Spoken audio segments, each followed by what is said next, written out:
Good afternoon, ladies and gentlemen. Welcome to the Asia Connect. The forum will begin in a few minutes, and please be seated and make yourselves comfortable. For the audience on site, please switch your mobile phone to silent. Thank you.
Ladies and gentlemen, good afternoon. Thank you for joining the 2025 Asia Connect Forum, the Age of Digital Convergence, organized by the Foundation of Commerce and Culture Interchange Confederation of Asia Pacific Chambers of Commerce and Industry and Taipei Computer Association. Let's welcome Dr. Dennis Hu, President of FCCI, to start the program with his opening remarks. Dr. Hu.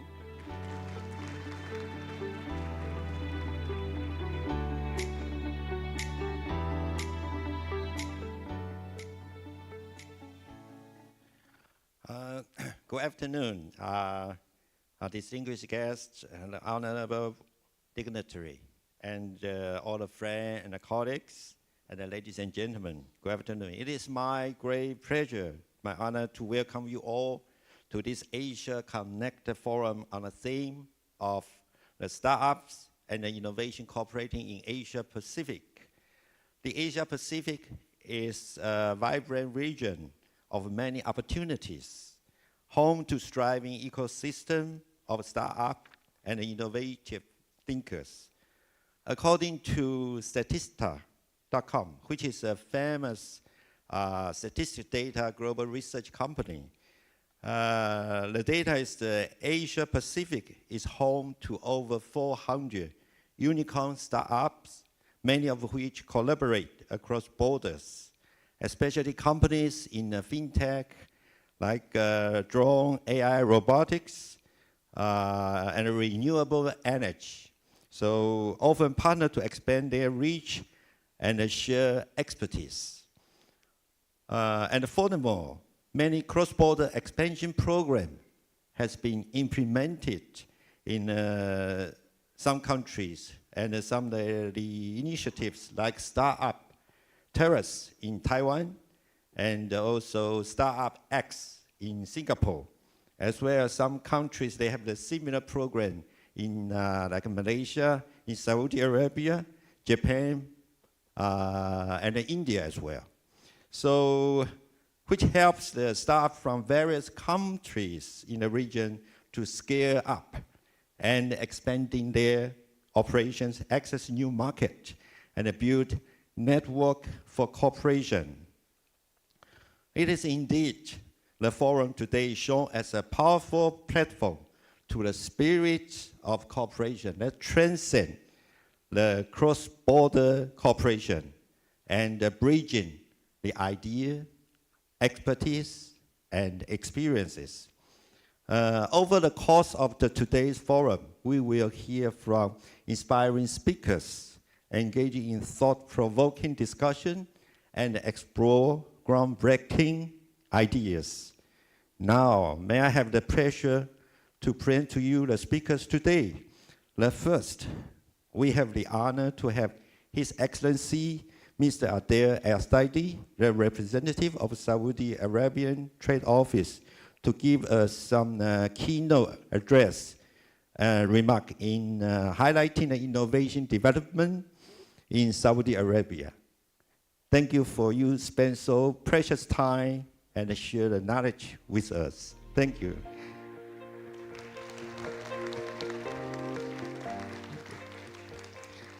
And then the keynote speech by Dr. Guanzhi Li, the Director General of Small Medium Enterprises and Startup Administration, the Ministry of Economic Affairs.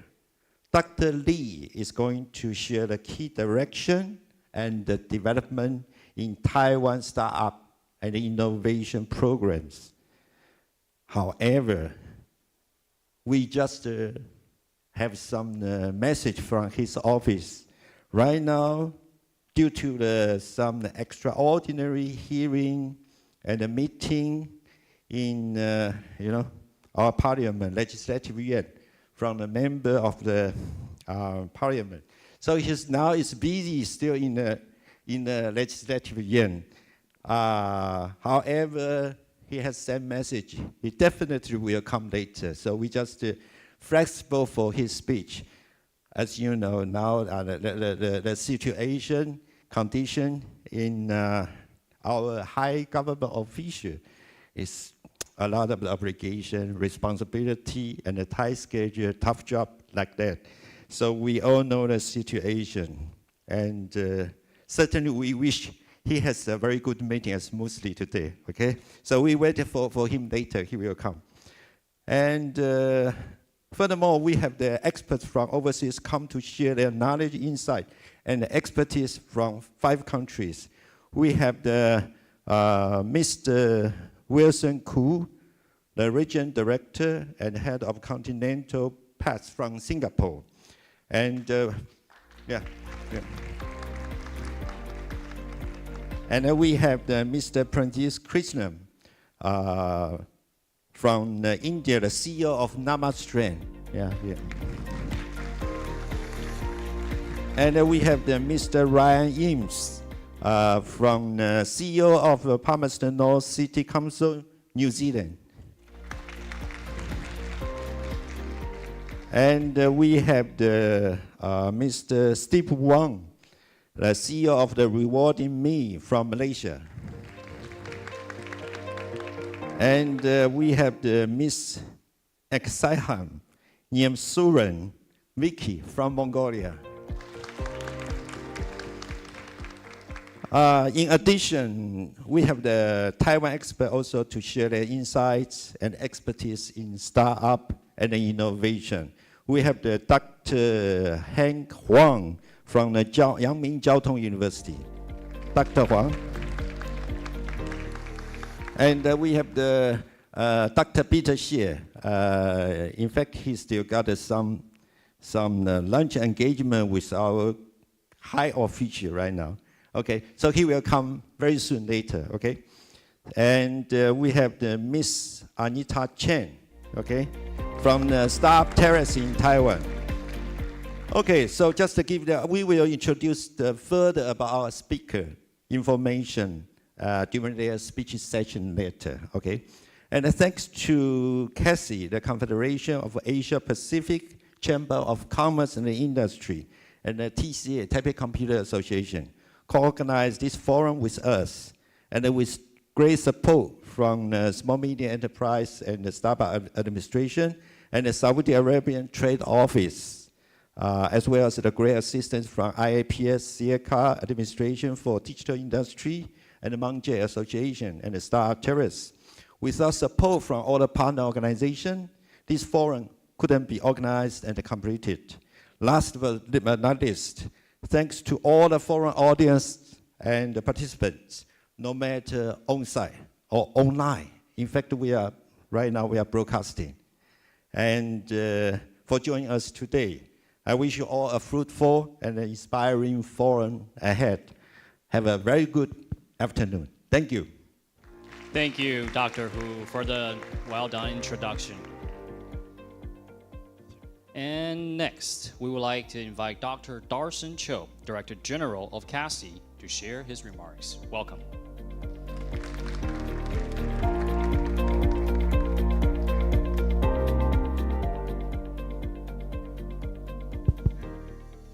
All distinguished guests, especially thank our gracious host, Dr. Dennis Hu. On behalf of CASI, later our president, Mr. Peter McMullen, will deliver his remarks, though I will be very brief. My name is Darson Chiu. I'm with the Confederation of Asia Pacific Chambers of Commerce and Industry. And CASI was founded in 1966 to serve as a platform for chambers of our region, Asia Pacific, to share experience and work together in response to turmoil international situations. Especially now we are dealing with so uncertain policies from the biggest economies, but from the Federal Reserve dot chart issued recently, we can see that in the future for ICT and also for startups, you will have more room to conduct your studies and also maybe to explore more business opportunities. Because it seems like in the near future, the monetary policy for the Federal Reserve will be more friendly in a way. We'll see. Okay. For your information, Dr. Dennis Hu is also a chairman of Casey's ICT Council. And with his dedication and his leadership, now this Asian ICT Council has been the most active council of Casey. So for that, we also appreciate your great effort. I know that the forum today will also place an emphasis on startup. And when it comes to startup, we know that we're gonna hear a lot of out-of-box genius ideas later. So I suppose that we are all very excited and looking forward to our forum today. With this, I wish this forum ever successful. Thank you. Thank you, Dr. Cho. And as Dr. Cho just actually mentioned, we have a special pre-recorded message from Mr. Peter McMullen, president of CASI. Please turn your attention to the screen. Good day, everyone. My name is Peter McMullen and I have the honour of being president of the Confederation of Asia Pacific Chambers of Commerce and Industry. And I'm speaking today at the Asia Connect Forum as part of the Smart City Expo and Summit. They're in the beautiful city of Taipei. I've been to Taipei many times and I love it as a city, and you're very lucky to be having your conference there. Let me just quickly introduce CASI, which is short for Confederation of Asia Pacific Chambers of Commerce and Industry, which is an organisation comprising 26 countries in our region and has been operating out of Taipei since 1966. 27 member countries, and we're actively involved in all of them in our region. So we're probably the preeminent business organisation within the Asia Pacific at the present time. So it's my great pleasure to be with you today. One of the features of my presidency has been what we call the SET agenda, which is SET, which is sustainability, entrepreneurship and transition. Now, obviously, in all of those areas, sustainability is important, entrepreneurship is important, and the transition to the net zero economy is also important. So we have organised the affairs of CASI around those three themes, and we are doing important work in all of them.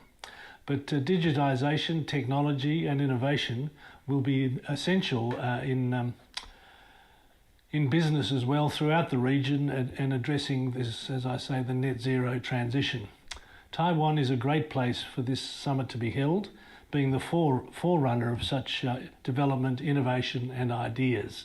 And I praise very strongly the Taiwanese economy for what it's been able to achieve. But a major theme in our operations is collaboration. And this is where you come in and why it's important that you participate in conferences like this, and why we participate in conferences like this, that collaboration is essential and is the key to our future prosperity and success. I wish you all the very best for your conference there in Taipei. I look forward to meeting you when I'm next in Taipei. Thank you very much. Thank you to Mr. McMullen for sharing his remarks, and it is definitely an honor to have Mr. McMullen share on this video. And next, let's welcome Mr. Ado Al-Thadi, representative of Saudi Arabian Trade Office. Welcome, Mr. Al-Thadi.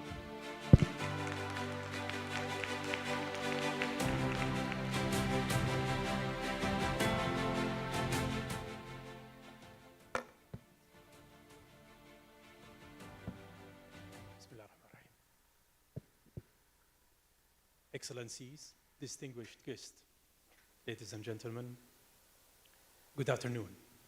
It is a great honor to be here at the 2025 Asia Connect Forum. As I stand before you today, I am delighted to share insights into the remarkable development and economic landscape of my country, the Kingdom of Saudi Arabia. A nation undergoing a remarkable transformation under the wise leadership and the ambitious Vision 2030. Saudi Arabia is not only the largest economy in the Middle East and a key player, but also an emerging global hub for innovation, entrepreneurship, and digital transformation.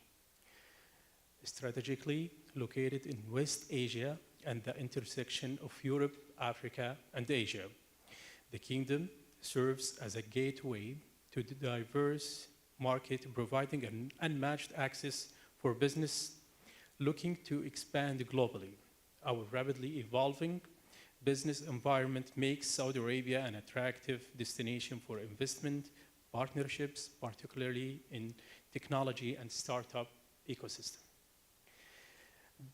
To set the stage for this transformation under Vision 2030, Saudi Arabia is committed to building a thriving, diversified economy where small and medium enterprise SMEs play a pivotal role.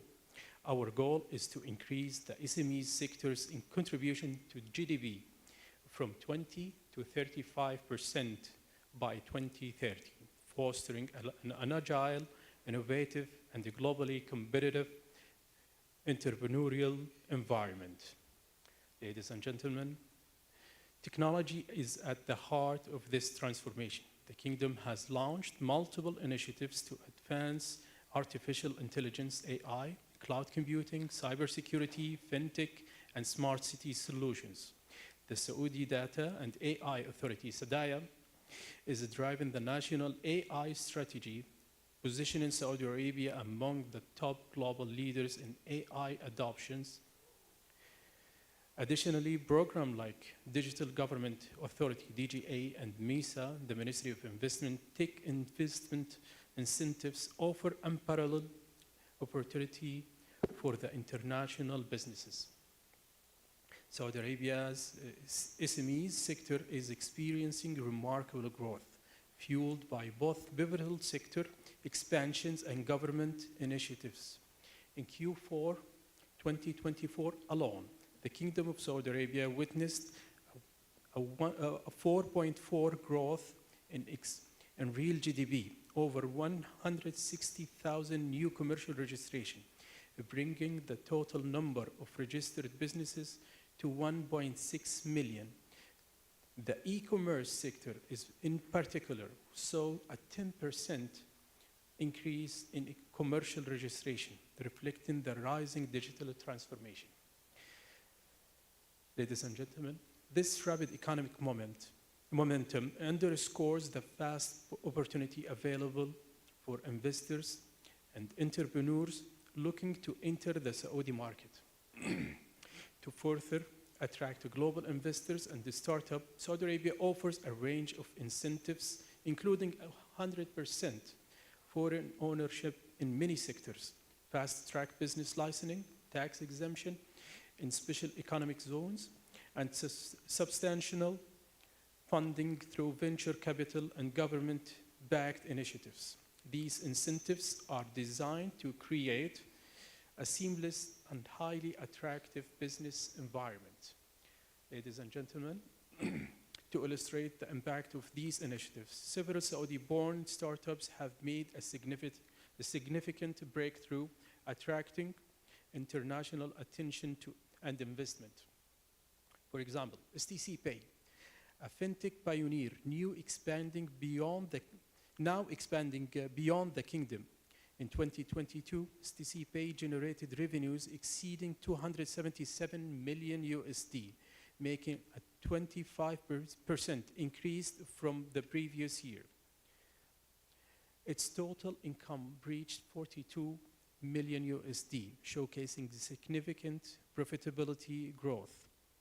Another example is Sari, a B2B e-commerce platform transforming regional trade.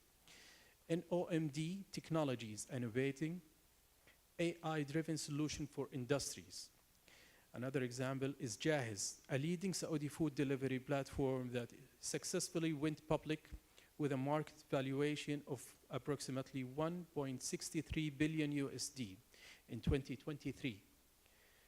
Jahiz recorded a net profit of 33.4 million USD, with total revenue reaching 475 million USD, driven by an increase in order volume from 69.6 million to 84.8 million orders. Ladies and gentlemen, these success stories are testament of Saudi Arabia's commitment to fostering a world-class digital ecosystem. And keep in mind, all of these examples just after we announced and launched the Vision 2030. Looking ahead, As we accelerate our digital transformation, we recognize the immense potential for collaboration with Asia, with Asian startups and investors. Saudi Arabia welcomes technology companies to explore joint venture and partnership in AI, blockchain, IoT, and smart cities, venture capitals and accelerator programs through organizations like Munshaat, Saudi Venture Capitals, SVC, and MESA, the Ministry of Investment in Saudi Arabia. Tech talent exchange programs, fostering innovations between Saudi Arabia and Asia. And in conclusion, the time to invest in Saudi Arabia is now. With an open, dynamic, and rapidly expanding digital economy, our doors are widely open for entrepreneurs, investors, and visionaries ready to shape the future.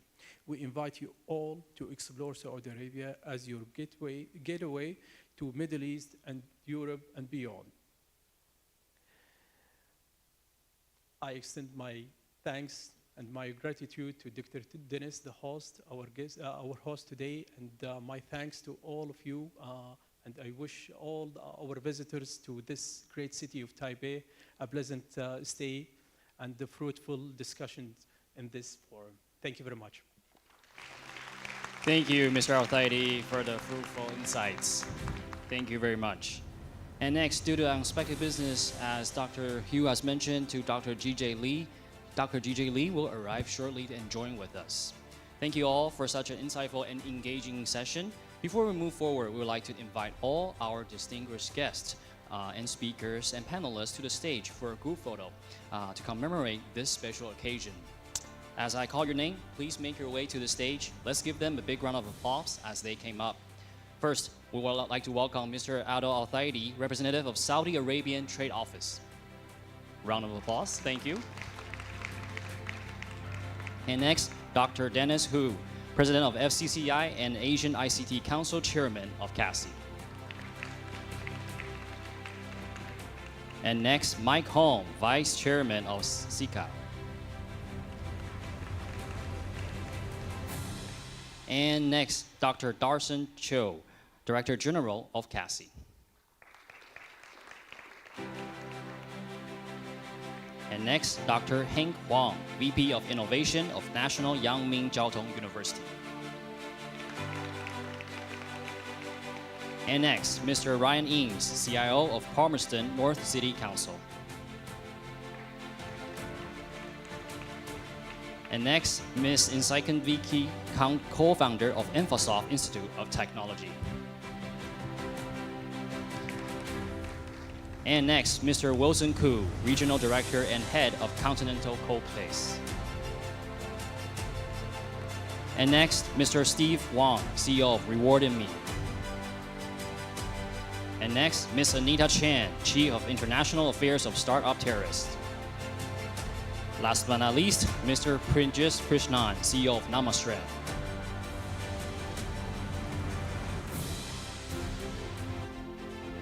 Thank you all distinguished guests, and we would like all these distinguished guests look into the middle of the camera. We'll have the first photo of a formal photo.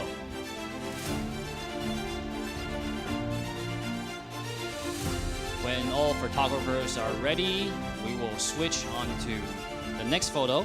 Please give us a thumbs up by your right hand. Thank you.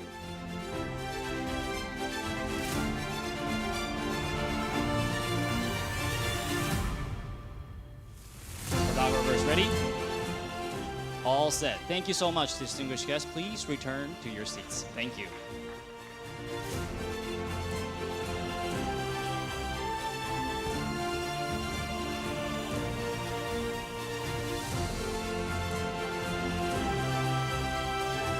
Thank you all to our esteemed speakers for that wonderful group photo. Let's give them another big round of applause, please.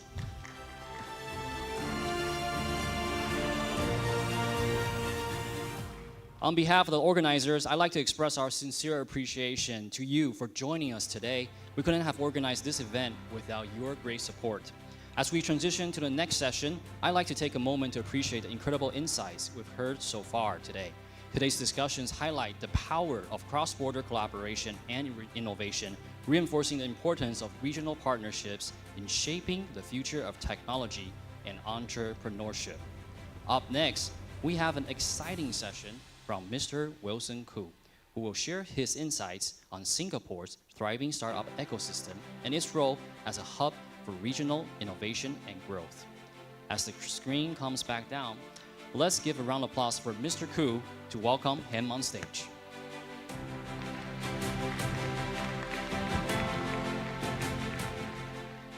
All right. Thank you very much for inviting me. Right. Thank you, Mr. Dennis, for inviting me to this great forum, as well as the distinguished guests for being here as well, Your Excellency. Right. So my name is Wilson. Right. I take care of the open innovation arm of Continental, called CoPace. Right. For Asia Pacific, excluding mainland China. So what we do over here is basically the open innovation, bringing in startups, new technologies from schools as well, from small and medium enterprises, and match it with our internal capabilities to produce the next generation of automotive technologies. Right. I would like to give, of course, this session to my home country, the little country that has been famously pushed by our founding fathers, Mr. Lee Kuan Yew, right, and has turned into a great small technology powerhouse, and the place that I call home. A bit of self-introduction. I have been working in the area of bridging technologies for quite a while now. My specialty has always been on cross-border businesses, and I'm never into deep into one area of technologies, but into multiple technologies, looking for how do we do cross-border businesses and also bridging the gap between technology and business. Right? This is why my role has always been in the area of strategy. How do I bridge the gaps and understand the pain points in the market?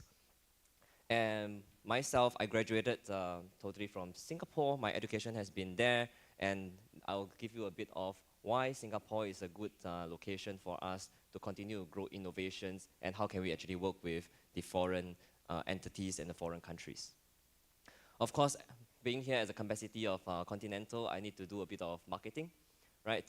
So Continental has been around for the last 150 years with $40 billion in terms of revenue. We are in the automotive business. And if you have heard of the news, we are undergoing a split of the company itself into two different companies, where automotive by the end of the year will be a solo company that's been spun off from the group itself. Under the automotive side, CoPace is basically the open innovation arm that's going to move over to the automotive company. And we'll continue to serve the 4 different business units that we have, right? Firstly, of course, is the safety and motion, right? That is actually our ABS systems, the vehicle dynamics, and also the passive sensoronics within the vehicle itself. So in the second business unit, we will be doing the autonomous mobility, self-driving vehicles, smart vehicles for next generation automotive applications. Third, user experience. We have always been a leader in terms of a new experience within the in-cabin itself, understanding your needs and wants, and also giving you the next generation display to provide for you great entertainment. Lastly, architecture and network solutions, where we are connecting the vehicles to other vehicles itself, as well as the high processing power of the vehicle. A lot of people doesn't know, within a vehicle itself, there's actually more than 100 electronic control units. And now the next generation of vehicles is going to use more processing power, and we will be developing the next generation of high performance computers. So because I take care of Asia Pacific, right, excluding mainland China, I've been to Taiwan multiple times, right? And I love this ecosystem. Why? Because there is a close association of this technology with our company as well. But being in Asia Pacific, Continental is actually spread across the whole Asia Pacific with a very large presence in Singapore as well. In Singapore itself, we do have 1,400 employees. Out of these 1,400 employees, 1,100 engineers, 800 software engineers. We are the Future Technology Center, and we are also the R&D center for Continental as one of the key strategic locations for our company. Why is it so? Let me go deep dive into the ecosystem. So before I talk about Singapore, we need to understand first, why is Singapore a good location, and how do you choose a good location, right? So I like to use this image. there's 5 main factors when we are looking at a great location. Number 1 is always to look at the government, right? What is the strategy of the government? What's the direction? How does the government plans for the future? And what is the vision of the government for its people, for its industry, for its economy? With a great government as a foundation, on the left side you can see, on the right side of your side, you can see the second thing that we look at is the university, the education areas. How do you actually create an environment for great technology to grow, right? For talents to grow. And how do we bring in good people into the ecosystem? The third factor that we look at a country itself is who are the talents within that can become great leaders, great entrepreneurs, creating great technology. The fourth factor is the risk capital, right? Without money, the world will not drive, right? Singapore will not be able to move forward without its great economic factor, the finance sector. So VCs, investments, sovereign funds, these are great seed and catalysts to grow technology. And last but not least is large corporates, the one that is already running the whole economy. Without them as a platform to grow future technologies and to bring on the next generation of startups into the scene, it is very difficult for you to drive new technologies into a mature market and creating new blue oceans. So I always see that 5 factors is the key to a good economy, to a good country, and good for your business. Looking on the left side, you can see within the government itself it is building up the platform, right? As you can see, I say that stability has always been one of the key factors, right, for continuous growth. I'll go into more details later as well. Secondly, we look from the friendly policies and investments within the country itself, right? What is the ease of building your business?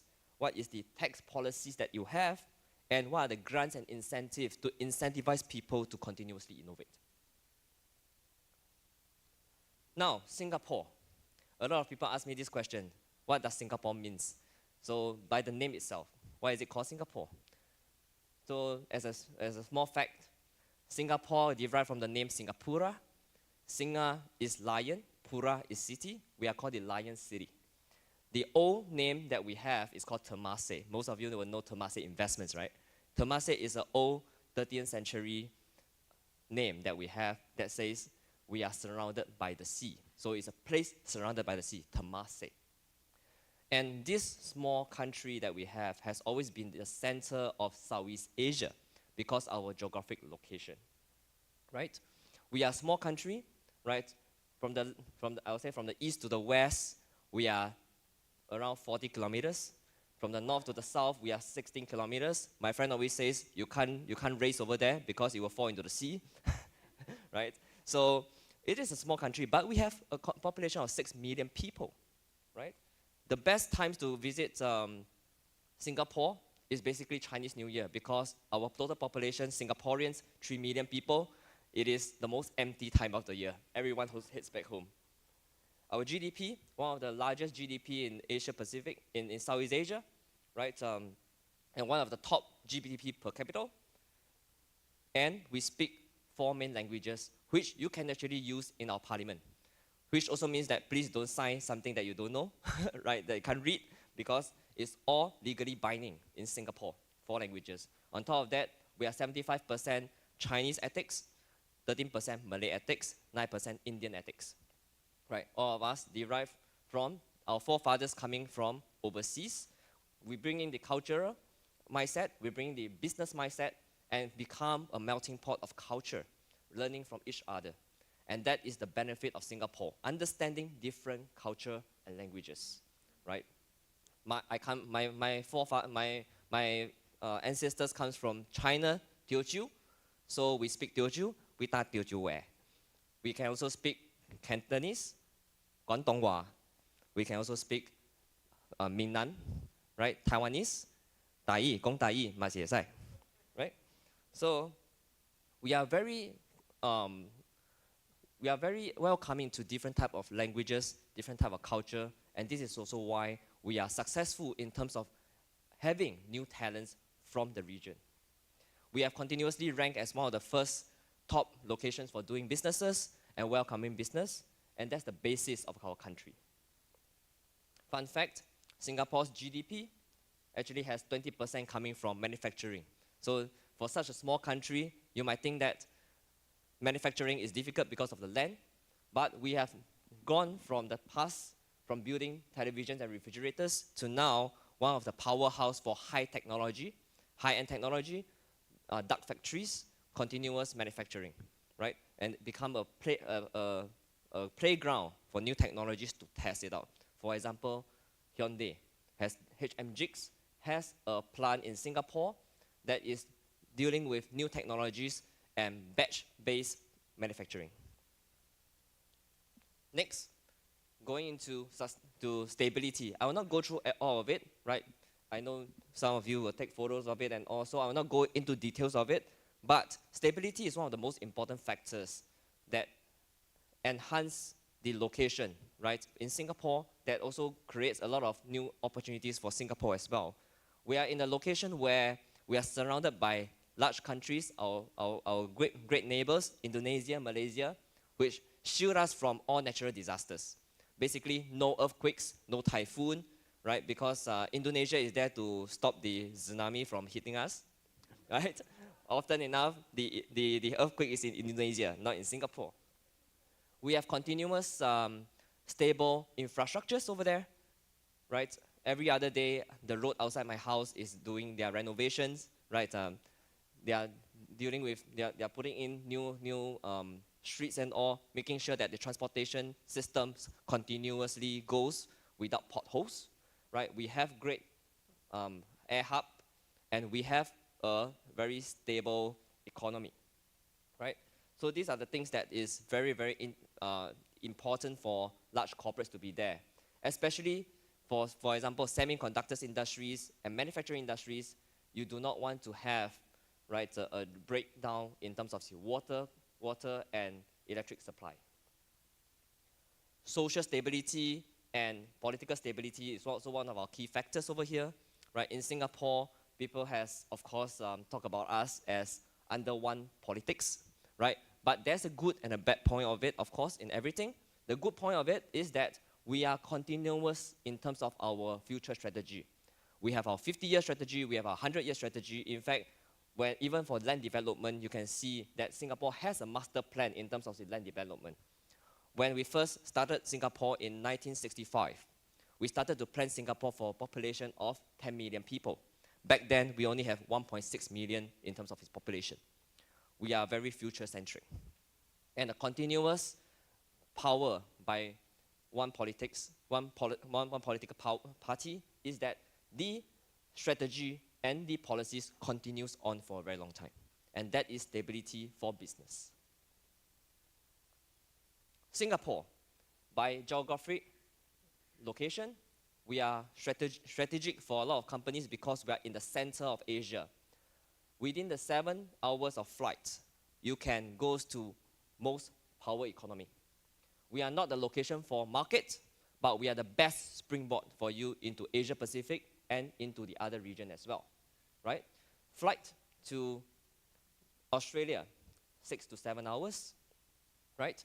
And transport of goods from Singapore is at the center, which means that your transportation of goods to various locations via ship transportation, it reaches within a week. We are also friends with all the economics itself, economies. We are very neutral in terms of political power. Hence, we have a lot of FDAs, right? And understanding that Singapore has one of the strongest passport, it shows that we really have very good political relationship with almost all the countries in the world. And this makes us a very good branding as well as a neutral ground for your company when you are based in Singapore. Continuous commitment by the government also gives you a great understanding of the direction of the country ahead and how can you align with our Singapore government. The pro-business environment is also one of the greatest incentives with 17% flat corporate tax. That is something that a lot of people is looking at Singapore, right, in terms of its setups due to these tax incentives, right? And in terms of talents, the whole Asia Pacific's talents looks at Singapore as one of their growing points. A lot of talents comes to Singapore to learn from the large multinationals, and this is also how we grow our country, based on foreign talents as well. Singapore has a limited population. Without the help of the Malaysian talents, the Indonesian talents, the Indian talents, Singapore is hard to grow. Hence, Singapore understands this and continue to incentivize large multinationals and foreign companies to set up in Singapore. And this, in the recent years, goes to the small and medium enterprise as well and the startups. And this is also a reason why you can see that we are also ranked as one of the top locations for startup as well. Coming back to this image, I give you a good example of what are the companies that is based in these 5 factors. Some of it, you have heard of it before, Sequoia, right? Now it's called Pick 15, right? And large corporates like us, Continental, our competition as well, is also based in Singapore. As I mentioned, top location for cross-border businesses, and hence you see that a lot of large corporates, like the Japanese, like the Germans, are all based in Singapore, with a lot of the MNCs putting their regional HQ in Singapore. In fact, we are one of the largest locations with most regional HQs. So if you are looking at a location to work with all the large corporates and MNCs, Singapore is also one of the top choices. As a startup hub, we have more than 4,500 technology startups and a continuously growing technology IP base. This is generated by our 2 great universities over there, one of the top in Asia Pacific, the National University of Singapore and Nanyang Technological University. Our continuously growth of venture capital and risk capital in Singapore is also a basis for growth of all technologies and businesses in Singapore. This includes just last year, on a year-on-year growth, there's a 43% increase in family offices in Singapore. Now our family office, as of end of last year, we have more than 2,000 family offices. DBS Singapore, Development Bank of Singapore, is predicting that its AUM is going to reach more than 500 billion USD by 2027.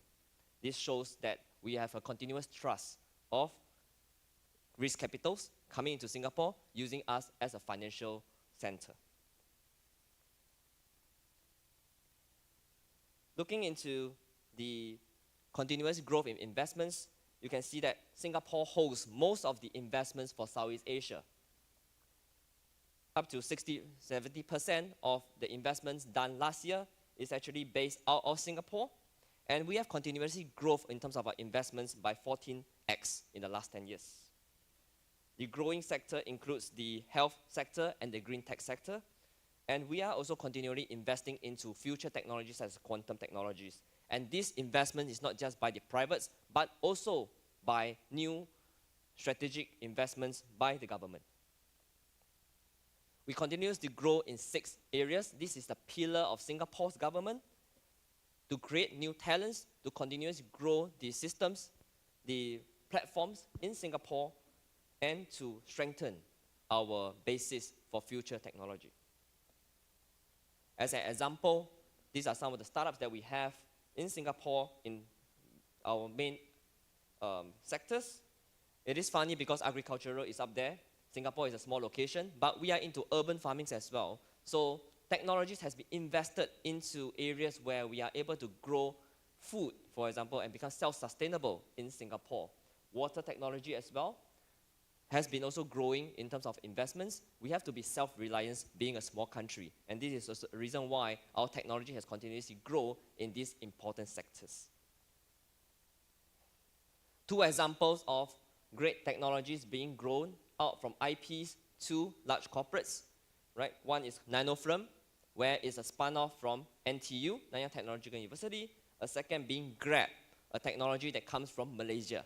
So be it a technology that is being spun off first from Singapore or a technology coming in from overseas, Singapore government is always ready to help you grow in Singapore, right? Of course, the catch of it is that to tap onto our government grants and all, we need 30% shareholding, which is actually a very good deal as compared to many, many countries. Lastly, I would like to talk a bit about how can Taiwanese companies or your company from overseas use Singapore as a platform to grow. Number one, of course, as a location for global and regional market access. I think this is given from my speech. Second is R&D. Singapore is never a market by itself. 6 million people, that's no market, right? But we always understand that Singapore is a great location for technology transfer. Hence, such as Continental, 1,400 people. We are here to grow technology in Singapore and transfer it out to other regions as well, right? We are often working with our HQ in Germany to transfer technologies that has been researched and developed in Singapore. And many of our friends are also doing the same thing, right? Schneider Electric, for example, right? Volkswagen, for example, are all doing the same thing. And how do we actually continue on to grow in this location? And what is the action point that we can do? Number one is you are able to set up your regional or your global HQ in Singapore. You don't have to move all your staff from Taiwan, for example, to Singapore, but having a Singapore entity that takes care as the global HQ and the research being done in Taiwan, this is one of the ways that you can actually do it, right? Continuously utilizing the resource from your home country, but using Singapore as a guidance, as the HQ, and then using Singapore's name as a neutral ground for you to engage with overseas companies. One example, I have a friend that is dealing with overseas companies. When he says that he's a Taiwanese company, there is a lot of questions being asked political-wise. But when you say that you are a Singapore company, that is where a lot of the questions are being answered, right? So I would say that try to explore Singapore as a location, be there, look at the environment, and Singapore will welcome you with open arms to set up over there. Feel free to talk to me on it. Reach out to Dennis as well, right, on how we can work cross-border collaboration. And I thank you very much for your attention. Thank you, Mr. Koo, for that insightful presentation on Singapore. And next, we have Mr. Primjit Krishnan, CEO of Namastrand, who will share his insights on India's startup boom, scaling innovation in a rapidly expanding market. Please join me in welcoming Mr. Krishnan.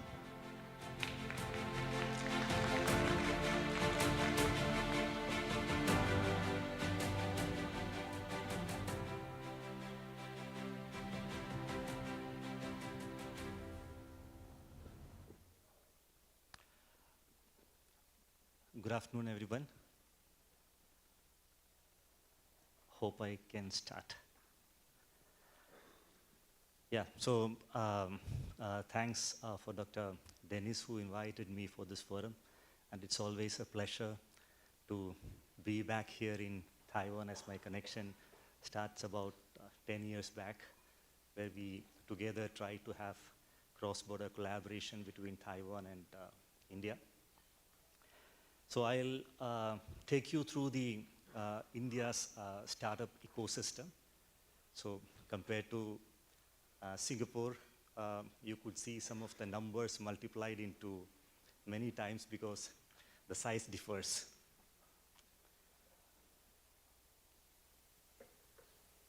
So India's startup journey has been a tremendous one for the past 1.5 decades. And currently, with about 160,000 registered startups, India is ranked the 3rd largest startup ecosystem in the world, with 118 unicorns, majority of which came in the year 2021 and 22. The major hubs in India where the startup activities happen is predominantly from Bangalore, which is in the southern part of the peninsular part of India. Then the Delhi, which is the national capital region, and plus Mumbai, Hyderabad. But it's also been like the other sectors such as like Ahmedabad or Pune or Chennai are equally contributing to the growth of the startup ecosystem in India. If you look at the past decade or a little more, we can categorize into different stages. The first one is before 2016, when the water was kind of cold and moving very slow with its own biological or organic growth. But in 2016, the major transformation came in the way of policies initiated by the government and the scheme called Startup India, which kind of helped the startup to grow to a certain extent. The Startup India initiatives help the startups in terms of ease of doing business with some incentives, tax break kind of stuff. And then the third break, as you always know, is from the COVID time. In 2020, you can see it on the bar diagram. There's a huge increase in all the online activities, especially with e-commerce or edtech, where the education started going online. Health tech, like, since you can't go out for any milder ailments to a doctor or a hospital, so everything became online. So that was the third one. And then the fourth one is the last couple of years, wherein we really see a transformation and serious entrepreneurs moving into the core technology sectors. Moving on to the funding part of it, India had a funding winter freeze for the last, especially in 2023. So compared to that, 24 is a sigh of relief, as the total amount raised was 14.4 billion out of 1,337 deals. And in terms of the city, if you categorize it into cities, normally Bangalore used to be the city where maximum number of funding or maximum amount of funding used to happen. But just thanks to one company, that is Zepto, you can see in the bottom left-hand side that one peak. This time, Mumbai overtook Bangalore in terms of funding. And the sector-wise or the stage-wise, if you look at the number of deals are more with the early stage startups, but the checks are more with the late and the growth sector. Some of the top sectors which attracted the funding, the top 2 position goes to e-commerce and fintech. And the next 2 are for software services and health tech. And it's interesting to see that this is the first time that artificial intelligence attracted the 5th largest funding in Indian startup ecosystem. So there is one interesting trend that we could watch in 2024, because for the past decade or the earlier part of the decade, we have seen many, we call it as Me Too startups, or it's kind of in a different connotation, or maybe we rather say that it's an adaptation of the global business model which is happening in other parts of the world as well as in other part of the country. Because in India, being a large country, there are many models which are copied from one region to another, and which become successful in that particular region as well. So as per the DPIIT records, 10,298 startups are into deep technology, which includes the AI, semiconductor, robotics, space techs, and also cyber security. The second trend that we see is the IPO search. It's also because of the fact that in 2024, the Indian stock market, we have two indices. One is the Sensex and the Nifty 50. Both reached the highest peak. And most of the startup very wisely utilized this growth. And about 13 IPOs went into IPO. And this is 13 startups. And interestingly, the IPO overtook the unicorn. Last year we had only 6 unicorn, but 13 IPOs happened, and they raised over 3.4 billion. The third interesting aspect that we could see in the Indian startup scenario is the reverse flip. There's a trend, as my colleague Wilson was also mentioning, that many of the Indian startups get registered either in Singapore or in US because of the ease of doing business in Singapore, as well as the availability of the fund. But we see a trend that in 2024, 5 of the startups moved back to India.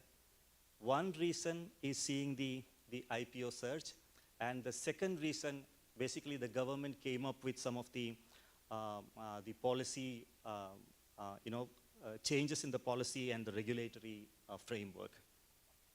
And before that, when we moved to the merger and acquisition, M&A used to be the major trend in the startups, but this is going to be on the lower trend, as you can see, that in 71 in 2004, the lowest since 2015. So these are some of the trends that we observe in the Indian startup ecosystem in terms of business. When it comes to the mode of operations, most of the startups are moving to the AI first model, and the core or the deep technology startups are working on core AI technologies. Secondly, the fintech, which earlier they used to be just facilitating the UPI or the money transaction, going beyond the UPI, as UPI is kind of saturated. You can see the number, it's written like the peak that we reached in January 2025 was 23.4 trillion Indian rupees out of 16 or 17 billion transactions in 1 month. So the fintech companies are started thinking about coming up with newer technologies like voice payment, wearable. DeFi is decentralized finance, wherein they use the blockchain technology in transferring the money in a closed group without the interference of a financial entity. And then embedded finance. Embedded finance is where, along with another transaction, you get a financial product. Say, for example, if you purchase something, along with the payment, you get an insurance. Or when you book a tourist destination or you book a hotel, you get a credit. You don't have to pay at that time. You can probably pay later. So that's the embedded finance. And then the neo-banking, which is kind of a new banking without a physical presence, like you have your virtual bank. Then in terms of phygital and Q-commerce, Q-commerce is an advanced version of e-commerce. And that's where in the funding part also you could see that most of the fund went to the e-commerce. It's mainly because of the Q-commerce, which is there are companies like Zepto, the Instamart or Blinkit kind of companies where they start about, they set up about 1,200 dark stores. We call it as a dark stores in a particular city. And the reason is you get whatever you order within 10 minutes. So these companies, these startups have about 1,000 plus dark stores in every city, and you just order it, you will get that products in 10 minutes. And it attracted huge lot of investment in 2024. And this actually tempted many of the large-scale companies also to move into the Q-commerce sector. Now, moving on to India's deep tech landscape, as I mentioned, like this is something that emerging, but on a faster pace. And as per the DPIIT numbers, the majority of the deep technology companies, around 3,000 plus companies, work on semiconductor technology, the hardware technologies, including manufacturing, followed by 1,600 plus in artificial intelligence and machine language. Then IoT follows with 1,400, so on and so forth. So what basically these deep technology startups are being pushed from the university incubators. So majority of them comes out from the Indian Institute of Technology, the IITs, or the Indian Institute of Science, wherein the ecosystem is more robust and they get a mentorship from the professors. And that's what the beauty of the Indian Academy. But of course, there are collaboration from the corporate players and global and domestic GCCs. GCCs, Global Capability Centers, and of course collaboration with many local as well as global entities. And in 2024, we also saw that in World Economic Forum Tech Pioneers, there were 10 deep tech startups which were listed, and 2 of them are from the energy and battery management sector, and 1 that is Pixel from the space tech, and Niramai and HealthPlix from the health tech, so on and so forth. Moving on, there's no dearth for the government support for startup sector in India. So as I mentioned, like 2016 was a turning point when the government of India came up with the Startup India initiative, which provided tax exemptions and self-certification. Initially, it was very tough for a small company to start up with. They need to go with different government officials for their certifications, but everything made simplified. And the second one is a national deep tech startup policy, which is yet to be made into a rule, yet to be approved by the cabinet of the central government. But that it's a very promising policy. It gives funding for the R&D, and it's been discussed widely among the technology startups. And the third one is an Atal Innovation Mission, wherein the culture of innovation is being inculcated from the school level itself, where they set up the tinkering labs and mentor the students to come up with their own ideas, product ideas. And then there are many other sectoral schemes like India Semiconductor Mission, Make in India, Digital India, Skill India. All these schemes can be utilized by, even though it's also for the larger companies, but it can be utilized by the startups. Then of course there are tax exemptions. You can just read it. Then the funding support from the government. And in the recent budget, the government announced 10,000 crore, which will translate to 1.1 billion US dollar, which comes through a certain government mechanism, but the ultimate beneficiary becoming the startups. And then the last one, which I mentioned here, is a credit scheme, a loan, wherein the startup can easily get a loan without any property or an asset as a collateral. Then the government also made some of the regulatory things for the startup, which is, some of them are also part of the Startup India initiative, but some are apart from the Startup India initiatives, like the Insolvency and Bankruptcy Code. Then the labor law reforms, which is, they made it exclusively for the startups and for the small scale industry. Then for the IP, the DPIIT IPR cell helps the startup in terms of creating awareness about the IP, the copyright, design protection, etc. And they also help the startup to get registered their process as well as their product. This is another beauty in Indian startup ecosystem, wherein some of the global companies as well as the Indian company collaborate with the Indian startups. So I just mentioned some of the collaboration model that works in India. So majority of that is a strategic investment and partnership.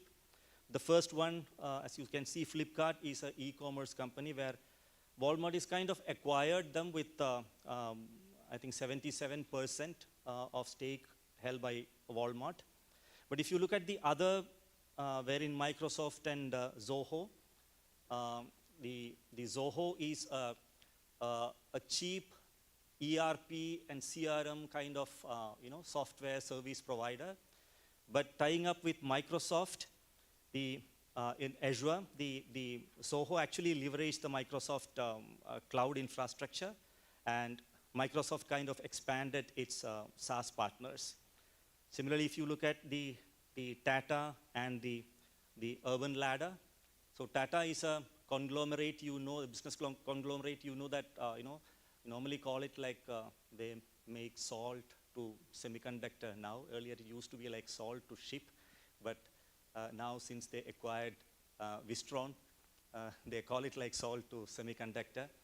They didn't have a presence in the furniture business, so they kind of invested in Urban Ladder. So using the retail mechanism of Tata, the Urban Ladder could expand its reach to wider part of India. At the same time, Tata made its presence in the furniture sector.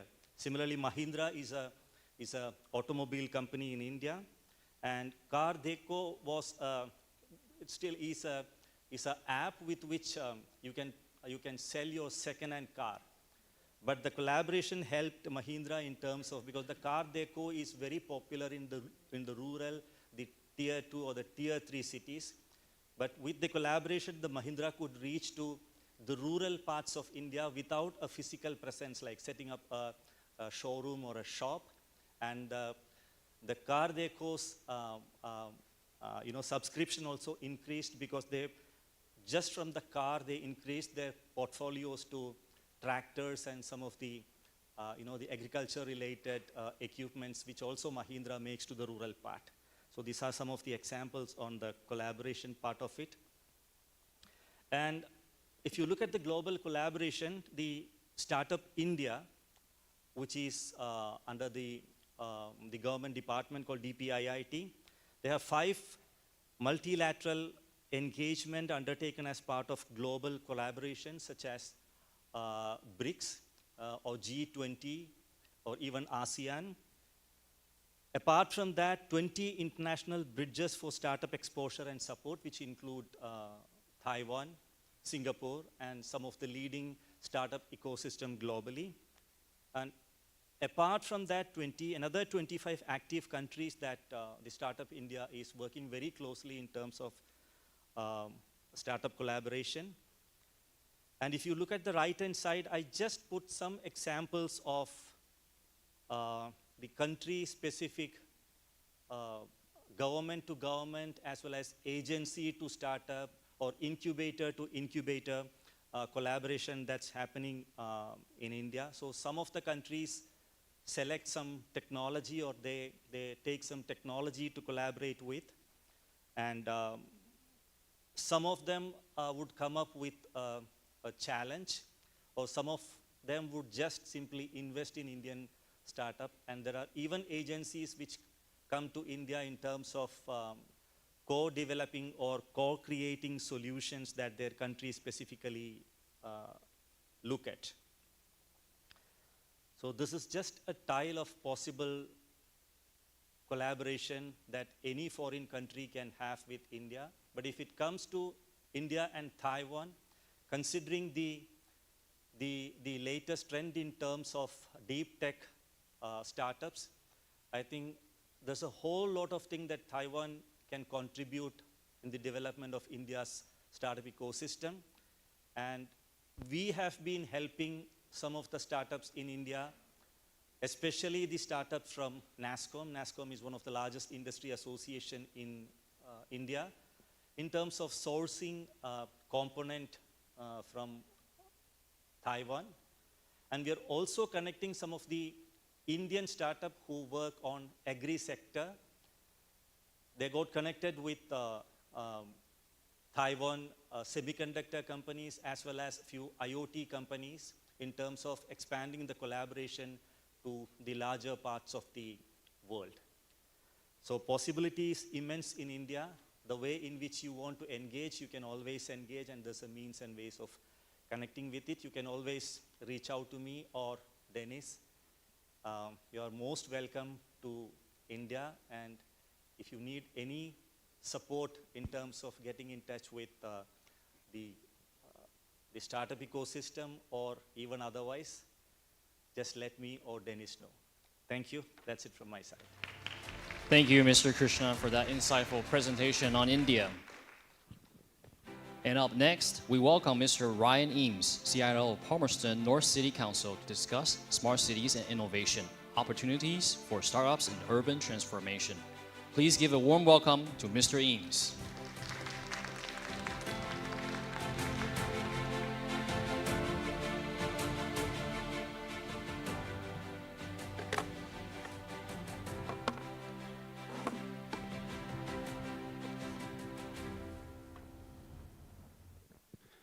So, good afternoon. It's very exciting to be here. Thank you so much for the invitation and allowing me to speak to the Asia Connect Forum and obviously represent Palmerston North City Council in New Zealand. So today I'm going to be talking to you about or providing a local government perspective on the role of smart cities in driving innovation and creating startup opportunities. And so New Zealand has a very innovative, creative culture, and it's very, very vibrant startup scene. It really has a priority for local companies and buying from local companies and startups rather than enterprises. And so actually 87% of New Zealanders live in urban areas, and that's in contrast to 50% in the rest of the world. And so there's a very high priority for us to do urban transformation in the cities. And so we believe that local government plays an incredibly crucial role in enabling smart city solutions and providing, not only because local government is a customer to buy the innovations that come from startups, but also we have to create an ecosystem where startups can develop and thrive and grow. And so that's it really. So if we get that right in government, then the startups can thrive and the governments can act as enablers. And what we really believe is smart cities aren't just technology for technology's sake. They're about the community and well-being and the sustainability of our residents and our citizens. Okay, so I'd like to talk to you a little bit about Palmerston North. And so basically, we're located in the south of the North Island, about 2 hours north of Wellington, our capital city. And so we really have a mantra or vision, which is a small city benefits with big city ambitions. And so this really envisages maximizing the advantages of small city living while providing residents with a lifestyle, educational, and business opportunities typically be found in the larger metropolitan areas. And so we're about 130,000 residents, but that gets a lot bigger as you go, as we serve the rural areas and communities. We're the most diverse regional New Zealand city with over 130 ethnic groups, so it's represented. We're really very much about providing urban convenience with the lifestyle with lots of parks, rivers, and walkways, and lots of outdoor adventures, like the Matamatu Gorge and cycle trails. So we're also very much a leader in renewable wind energy. We have abundant wind farms, and including New Zealand's largest council reserve property, and that earning us city royalties. We're a key transportation hub with 2 state highways passing through the cities, as well as a regional airport and rail and large freight hubs. We're also very well known to be a hub for education and innovation. We have the Massey University. We're essentially known as the City of Knowledge, and we have Massey University, globally recognized, UCOL, and lots of research agencies such as AgResearch, Toyota, and large companies. So really a center of agriculture, innovation, and logistics for New Zealand. And so really, when it comes down to our city goals that drive us, we really are growing the economy, and it's about growing the economy and the prosperity of all of our residents. We wish to be a very resilient and sustainable city that's vibrant, it's creative and exciting place to live, with an abundant art scene and sports, and really we want to promote innovation, and the history of us being very good with startups and smaller businesses. We want to continue to innovate and grow the city. But we also want to create a safe community and connecting our residents, and so it's a very pleasurable place to live. So all of these city goals and vision have a direct connection to technology and smart cities. And so we know that to meet these objectives, we need to invest in technology to give our residents the best quality of life. And so really when it comes to developing a smart city strategy, our mayor, Grant Smith, who's here with us today, really believes that a smart city strategy begins within the community. And so we develop a smart city strategy. We've actually connected business leaders, the education institutions, as well as larger organizations, and we've come together and we've asked them to develop a city and what they think Palmerston North should be, rather than the council saying it's a strategy done for the people, by the people. And really, now I'm going to expand on these 3 sort of key initiatives a little bit more, but the main 3 things we look to invest in to grow these smart cities are, first of all, really invest in infrastructure and infrastructure foundations, so they can be a catalyst for innovation for the startups in our community. And so Palmerston North is was the first city to deploy 5G. And obviously we have very renewable and safe energy that I talked about, but also 95% of our power is underground. And so that's really enhancing the safety for our residents. Like I said, I really believe we want to promote innovation. We have this strong startup culture. We want to continue to lower the barriers, provide incubation and funding, so the smaller businesses, we attract smaller businesses and they can thrive in our community. And yeah, we want to be small, yet really smart. Continue to foster education. We have the largest PhDs per capita in the city. And so we really believe in fostering collaboration. We know that it's the cornerstone of our success to share our knowledge and learn from our organizations and the partnerships.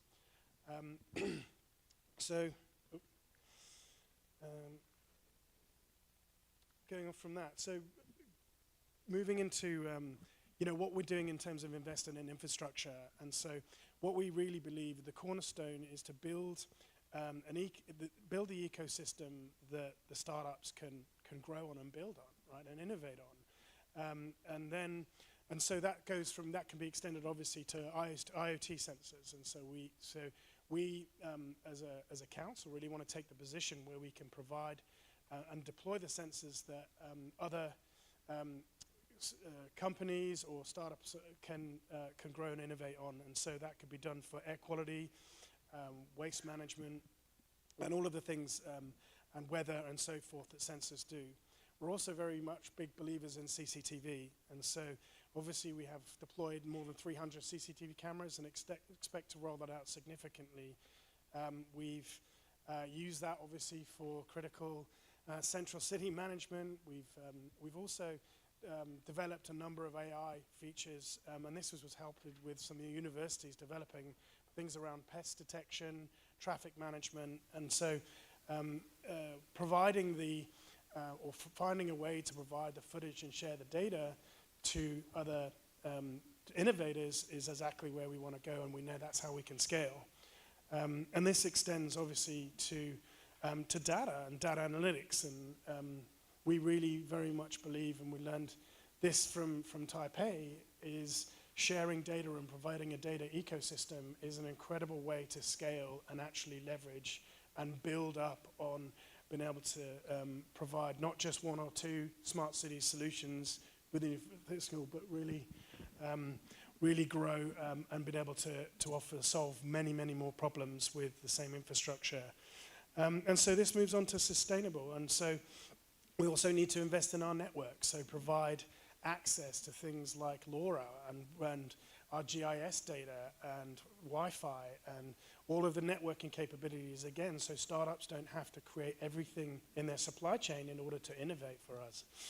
And so this will lead to smart grids, smart transportation, and obviously the renewable energy. Next, we really also very much believe in developing innovation spaces and community hubs. It was great to visit the Startup Terrace a few days ago. It's an amazing example of how you can bring and provide these physical co-working spaces, R&D labs, technology hubs, and really provide the opportunity where startups and smaller businesses can collaborate, share, and build great solutions for us. And so that will foster this an amazing, vibrant local innovation ecosystem. Also, taking a step further, we like the opportunity to connect with the thought leaders and mentors. Maybe that's from Taipei, where people can come over and share the knowledge and help to provide that knowledge as well. But also connecting our businesses to investors and then lowering the operational and networking barriers. Next, of course, it's very important for local government to start lowering the barriers. It's very, very difficult, as we all know, to start up and build businesses, and there's so many blocks, and so we can offer simple, flexible regulation, streamlining things like licensing, permits, and consenting and things like that, and make it easier for the businesses to operate. Also looking at offering very agile procurement, so working with startups to be able to commercially obtain contracts and things, and then compete with the larger vendors that don't have the buying power. And of course, we can provide things like grants and tax incentives, subsidies and those sorts of things, and also access, as I mentioned before, to the innovation, the office spaces that come with innovation hubs to again eliminate and make it easy. And so thirdly, really, the third key initiative is clearly to foster and develop partnerships, whether that's locally, nationally and internationally. And so we've already done that. So Palmerston North has been active in funding for over 20 years, startup and innovation hubs and so forth. And some of the organizations I have on this page here, so Manawa Tech is a great organization that brings together all of the tech companies and provides startups and provides meetups and opportunities to connect, graduate programs and that's so forth. A great example. We also have examples of other innovators or innovation hubs, like the factory, for example, that provides facilities and knowledge for startups to grow. And we also have, we want to promote and connect. We have our local businesses. So New Zealand Precycle is a company who's with us here today, again providing opportunities for those partnerships. And the local partnerships, we're bringing together all of our stakeholders so that have a vested interest in Palmerston North and growing us as a city. And again, the universities and the educational hub will certainly help us do that. So also what we want to do is start to connect nationally with all of the other local organizations and government organizations, local government. And there's 78 councils in New Zealand. And actually what you can imagine, there's many, many problems that each of the individual councils are solving that are the same. And so working out a system where we can collaborate with the other councils. And New Zealand, actually, from the Smart Cities Council is the first country where all of the councils are in a situation to collaborate. Some examples of some of the great things that happened in other New Zealand cities. Christchurch is really advancing in the smart cities. One of the options was to create 17 startup accelerators, supported 17 startups to offer many different solutions around waste management, traffic management, and so forth. Wellington is also doing some great innovation around smart parking, things like the lighting pilots that can lower and dim the street lights and save energy. Auckland, is our largest city, is investing a lot because of the population, is investing in traffic, water quality monitoring, and lots of innovation. And we can't forget about our smaller councils. There's a lot of problems that are being solved within the other councils, such as Waitaki and their water treatment sensors. The important piece is bringing this innovation together so we can better serve our community and our citizens of New Zealand rather than everyone reinventing the same wheel. For Palmerston North, to take this a step further, what we've done is we're very proud of. We're one of the founding members of the AI Center of Excellence. And so as we've seen across this forum, that AI is going to play a significant part in the development of just about everything, but certainly in the involvement of development technology in smart cities. And so we want to prioritize creating an ecosystem to support this innovation. And so partnering with a great company out of Christchurch called Jix Technology that creates a lot of visual augmented reality solutions that can help us in the building consenting space. But also with Christchurch City Council. And so this is going to provide us all of the benefits I talked about before. We can foster innovation and R&D. We can remove the barriers. You know, we've heard a lot at the conference, again, some data protection and some concerns around the barriers that we can have around AI. And also, what I think is interesting is because councils are the consumers, we can create a demand for the product for the startups. And then once we create the demand, we can actually become the reference customers and then provide a distribution and references to the others, so help grow the products through the system. Okay, and finally, really, is promoting the international collaborations. We're very proud of our relationship we have with Taipei, and we have shared challenges, particularly in mobility, climate resilience, and urban planning. So some of the key areas we would love to explore a lot more with Taipei is things like the mobility and transport. Taipei's intelligent transport system is something we'd love to learn a lot more about. Things around conservation, so learning from things. We're very proud, and our goals are linked to a lot of providing carbon neutrality and conservation. And so looking at things like the sponge city model for flood management and potentially renewable energy sources is very interesting for us.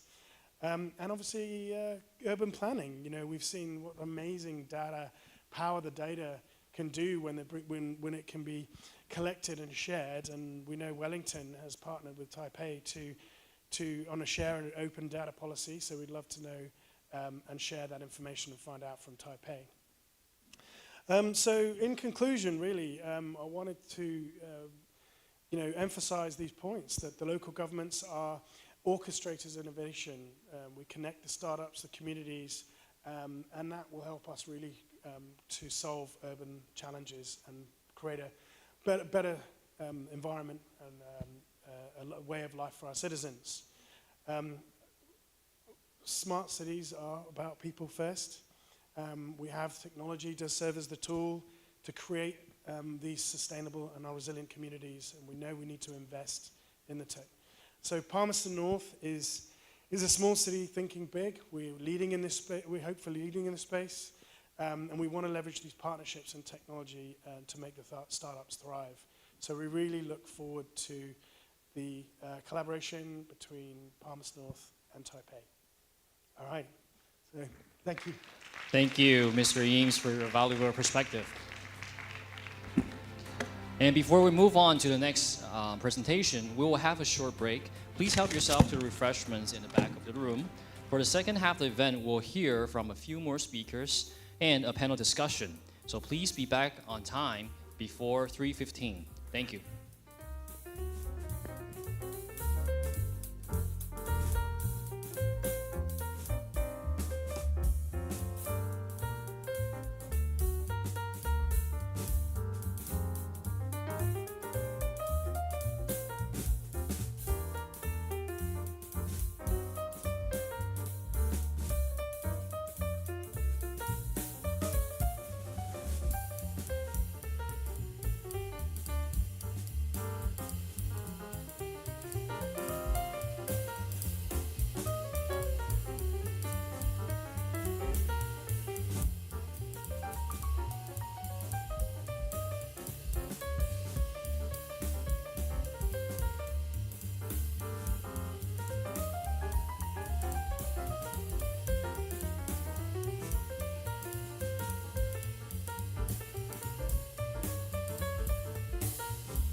Ladies and gentlemen, the forum will resume in 5 minutes.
Ladies and gentlemen, the forum will resume in 1 minute.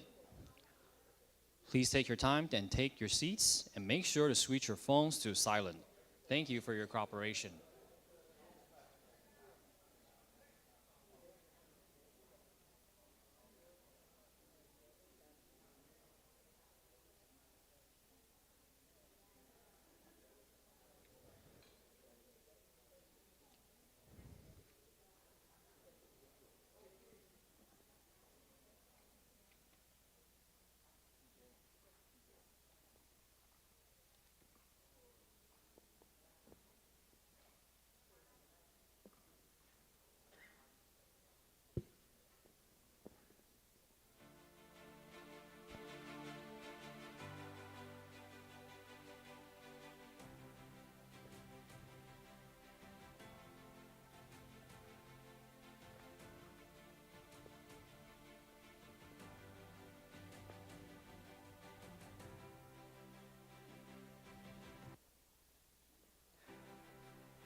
Ladies and gentlemen, we will resume our meeting now.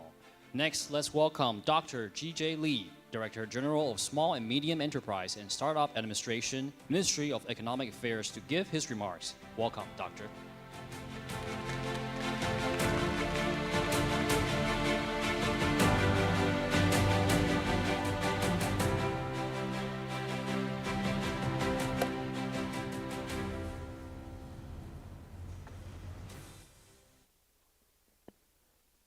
Good afternoon, everyone.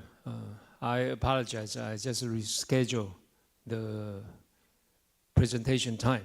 So very happy to meet everyone, especially at this particular occasion of Taipei Smart City Summit and the Expo. I personally work for the SME and the Startup Administration of Taiwan. So it's just one of the nodal agencies in this country to promote the development of the business innovation and also startup ecosystem. So in the following minutes, I'd just like to share what we do in Taiwan and also what we try to build up for the ecosystem in this country. I also spent more than 12 years overseas. So I stay in the United States, Western Coast and the Eastern Coast. I stay in Geneva also for 3 years before Taiwan's accession to the World Trade Organization. And I also been transferred to Australia and also to India. I guess we have several friends from India.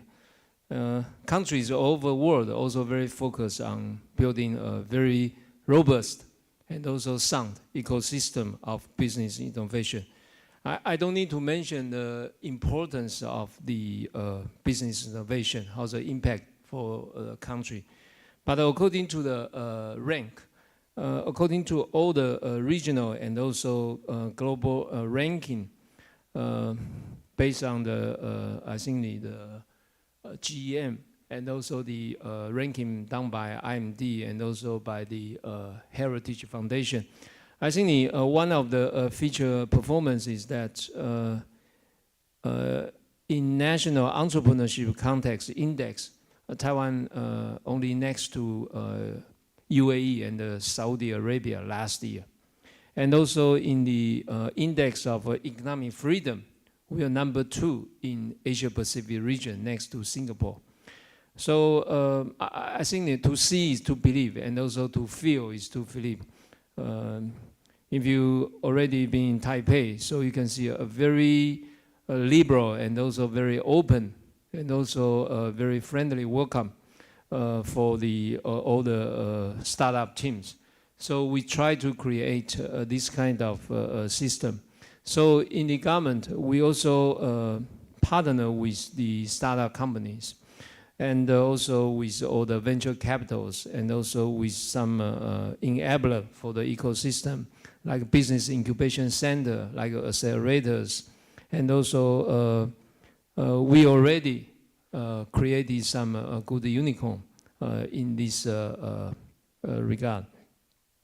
But I think based on the definition about startup in Taiwan, not only to promote the entrepreneurship and also the new business, but we very focus on what kind of the new technology and also the new business models that the startup companies can bring and also contribute to the economic development of the country. And also another point I also like to say is that although we have a very good and also prosper venture capitals in Taiwan, but I think everyone knows venture capital, probably the primary concern is the capital gains and also the return on investment. So we also like to encourage more corporate venture capital. So also to encourage more strategic thinking, in addition to the capital investment and also the return on investment. So we also encourage the big enterprise and also conglomerate to focus on building the internal startup ecosystem for the group. So we like to see this kind of strategic thinking beyond the investment figures. That also can bring some value for the development of the economy. And also the current number for the startup companies, I think is already achieved to 9,600 something startup companies. And also the covering the major areas in the electrical related hardware, in healthcare, and also in food and beverage processing, consumer products, and also other software design. And also this Find It is the platform. So if you Google Find It, it's a platform generated by my office. We partner with the economic research think tank and also some information services company. We try to combine all the, I think, the accountable and so reliable data for the startup companies in Taiwan. So this platform also play a very useful reference for the researchers and also for the practitioners in these countries. And also, according to our survey, we also found, I think, in Taiwan, I think, the, for example, there will be more than 82%, I think, the startup companies, and also they will be funded by the angel and the seed rounds. And also quite a few, and also more than 77% of the startups, they plan to expand the overseas market. And also the more than 67%, and also they have experience in the incubators or accelerators in Taiwan. So we try to find out what's the current characteristic of the startup companies in Taiwan, and what's the, I think, the most concerned issues for that, and also what they need, what kind of the support they need from the government. For example, if they probably most of the startup also like to can obtain more subsidy or the support from the government system, or they prefer to stay in the startup hubs, and also can have the support and also have a more financial loans for the companies. So if the government also can guide the startup to link with the domestic and also potential foreign markets, and also to find the good foreign partners, that also the major demand for the startup. So quite a few quite a few startups, they also found the major challenges in expanding the overseas market. For example, I think the brand awareness, and also the cultural differences, and also probably also not that familiar with the foreign local regulations, and also the business environment. So most of the time, they also prefer if the government also can build direct windows for supporting these startup penetrating the foreign market. That also be great.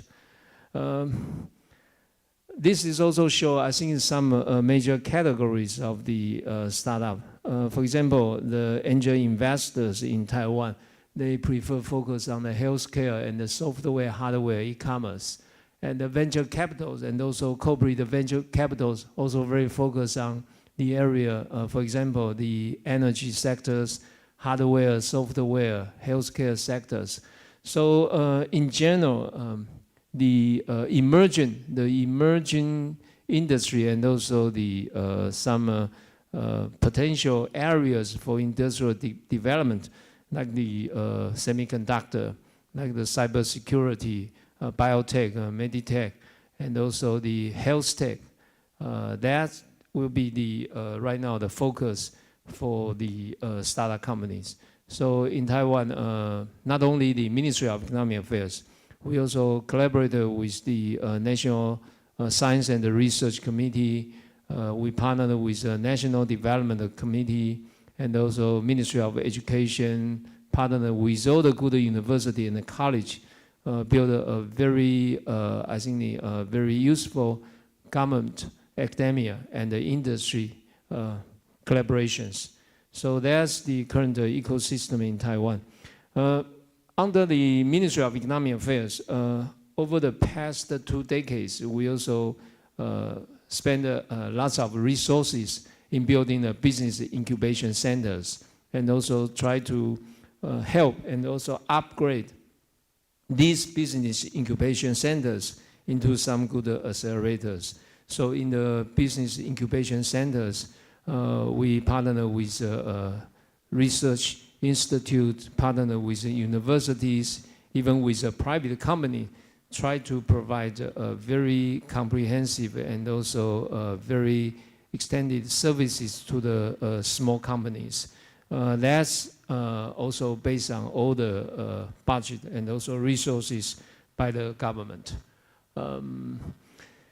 Right now, nowadays, the startup companies would like to see what kind of the transformation and also the needed technologies that we can provide. So we also try to trigger the, for example, the digital transformation or green transformation for the overall SMEs in Taiwan. So we need to try to, how can we leverage these startups and also encourage more startups, focus on the key technologies and also the key solutions for the overall business transformation in Taiwan. And that also can help the companies to upgrade. For example, we have, I think, one of the largest packaging and testing group, ASE group, in the semiconductor areas.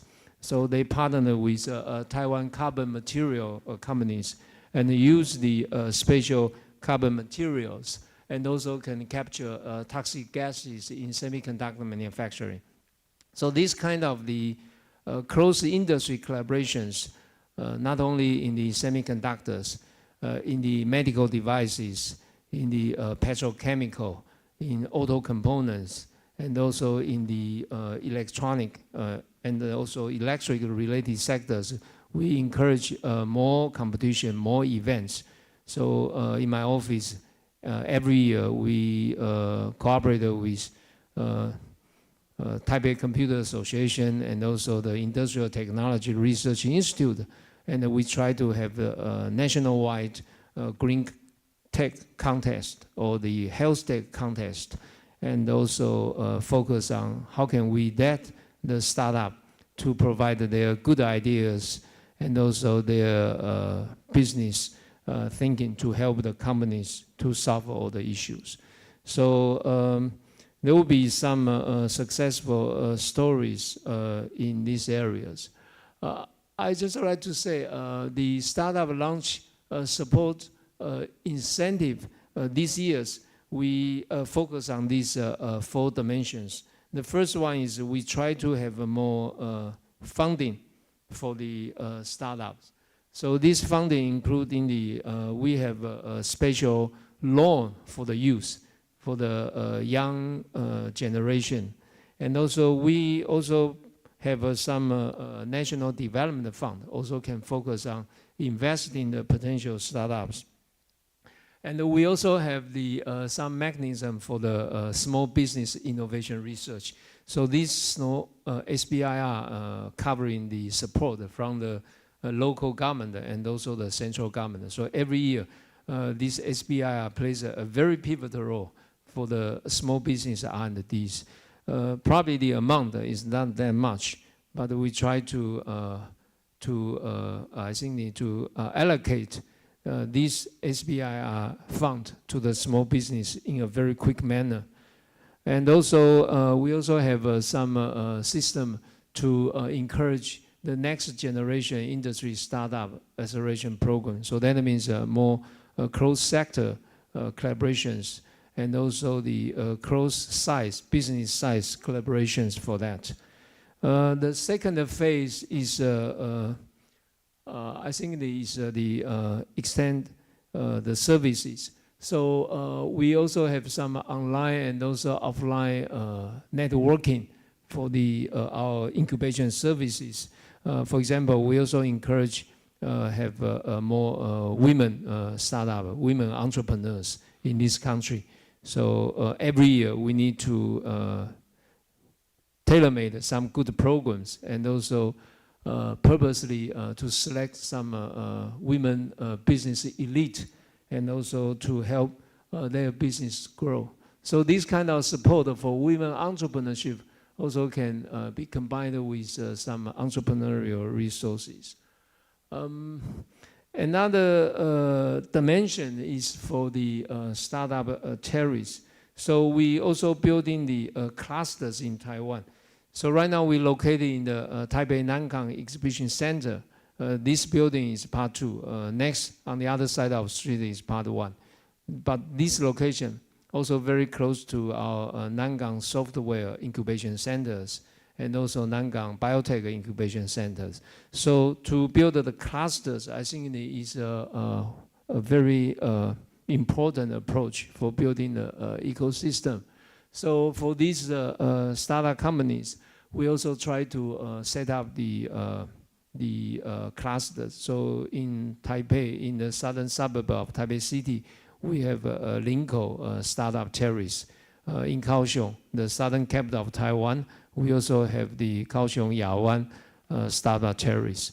So this startup terrace is a very robust platform, and also the base is a home for the startup companies. And for this kind of the approaches, we like to see for the startup companies, if we can provide more local support, and also to give more sense for the industrialization, and also to more connection with the local industries, and also beyond that, help them to go abroad, focus on the international market. I think that's the track, and also I think the sequence for the startup development. So creating international business opportunities every year. For example, we also have some inbound soft landing program. So this is a program we try to collaborate with all the major startup ecosystem in all the major countries. For example, Japan, Singapore, Malaysia, Thailand, the Middle East countries, Saudi Arabia, UAE, and also European countries, United States, Canada, and so on and so forth. So this kind of the soft landing programs, every year we encourage the foreign startup come to Taiwan, come to our startup terrace. Especially we have some focus in May every year. We have a focus on smart manufacturing. And also in October, we have a very focused space tech event. And also in November, a healthcare event. So I think the all year round soft landing programs come with the, I think the specific and also the industry specific event on different topics in different seasons that also can collaborate with special exhibition. For example, for this Smart City Summit and Expo in end of May, early of June, Taipei Computer Association is going to hold the second largest worldwide computer show, Computex in Taiwan. So that also provides a very good occasion for us to attract more startup in the ICT sector come to Taiwan. Another example is in September. We also have a very famous and renowned semiconductor exhibition in Taiwan. So that also gives us another opportunity to invite more startup in the chip design and also chip manufacturing come to Taiwan for the event. So how can we further use this inbound program and also collaborate with the outbound program? So we organize the missions. That also one of the major jobs of my office. We try to build a very good team for the various events and also the competition in the startup sectors over the world, in Northeast Asia, Southeast Asia, in the United States. And these years, we also focus on very potential Middle East market. And we try to that more countries and also can understand what's the business strengths and also industry strengths of Taiwan. So Taiwan is not a very big country in terms of the size, in terms of the population, but we think good things come in small packages. So another I think the bridge market is that the TACC Plus. So I think in Taiwan we also collaborated with the Industrial Technology Research Institute. We collaborated with some special teams organized by the experts came back from the Silicon Valley and also other foreign business startup society. So in Taiwan, we try to provide more courses and also training by the mentors for the young team. This is also the lessons we learned. Right now is a very open society, so everyone can obtain the needed information from all kinds of the media and the sources. But I think that's one thing is probably is universe. You need to have a good teacher. So good teacher can guide you and also don't to waste your time and also save lots of money. So you need to understand what's the wisdom accumulated by your predecessors. I think what's the real useful skills and knowledge for the startup team. So that's also another lesson we learned these years. So we try to upgrade and also to put more very useful courses in our training program, and would like to train more startup teams. So in the future, we also try to that the accelerators can focus on the emerging sectors. For example, the health tech and also the renewable energy, and also the digital transformation, because this technology and also the key result will be needed by all the industries, by all the business in these countries. So finally, I would like to say that the market with the government and also startup collaborations, that also try to create a very vibrant system for this kind of collaborations, and also encourage big enterprise, and also can learn from these startup companies, and also try to that the startup can have some fast track to the success of their business. So I would like to jumble these success stories. Anyhow, they just focus on some smart technologies and also the system integrations. For that, Taiwan is very focused on the development of the software and the ICT technologies. So we think it's also very important for us to that the startup companies can play more role, and also in the process of the industry and the business transformation. And especially we need to let the artificial intelligence can play more role. So AI is not a very serious series. AI is a very friendly techniques and also the toolkit for all the SMEs in this country. And secondly, to strengthen the foundations for steady growth is also very important. So although it's a very challenge for us to argue for the budget in the parliament, but we still like to allocate the sufficient budget and the resources for the startup, and also to support the ecosystem, and also try to optimize the ecosystem development. We think it's very important, because what we assure is a very potential and also very competitive Taiwan in the future. Finally, I like to see, I think all the participants and those stakeholders in all these public and the private partnership. So that also another principle we're going to continue and to focus and try to invite more participants to join in this cultivation of the potential startup for the country. So high impact, high growth startup, that also the aim for us in the ecosystem. So I will stop here, and also thank you for your attention. Thank you very much. Thank you, Dr. Lee, for your insights on startups.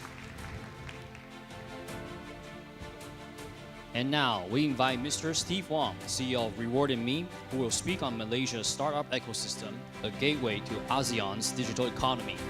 Let's welcome Mr. Wong.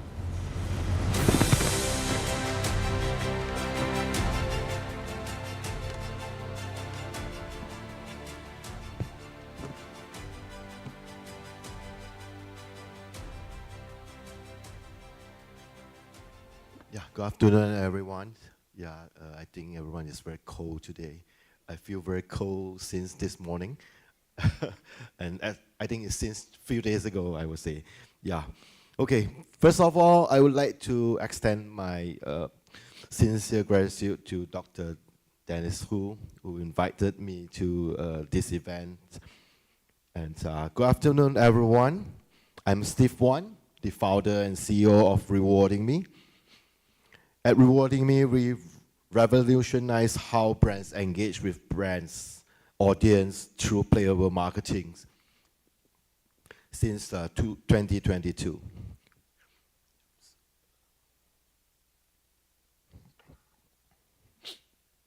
We have been enhancing customer engagements and acquisition to brands and businesses across the region. In the past 2 years, we worked closely with partners across regions, Indonesia, Cambodia, Taiwan, and also Thailand.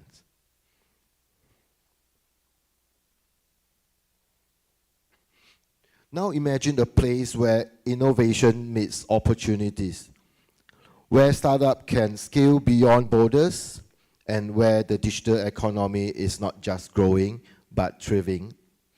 This place is Malaysia, ranks 43 globally, and third regionally as a startup hub. And today, I want to show you why Malaysia is the gateway to ASEAN digital future. Why Malaysia? The rising digital powerhouse, Malaysia capital, Kuala Lumpur, is ranked among the top 30 developing startup ecosystem worldwide. A strong government-backed digital transformation initiative is fueled this growth, creating a diverse tech sector that includes fintech, AI, and e-commerce. Take Kasem, Malaysia's first unicorn, is transformed the used car industry with AI-powered insight. What started as a local startup is now a regional leader across ASEAN. This showcases how Malaysia ecosystem enables startups to scale beyond borders. Johor and Singapore special economic zones, a cross-border game changers.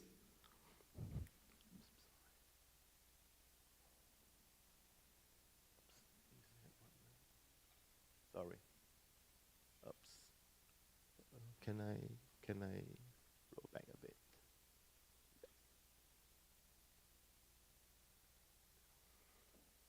Oops.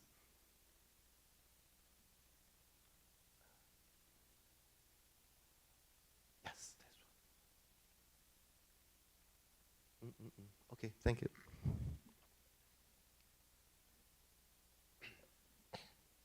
This zone is designed to attract investors in tech manufacturing, AI, and data centers. For startup, it provides an ideal launchpad for regional expansions, connecting Malaysia talents and innovations with Singapore Global Business Hub, key growth sectors in Malaysia.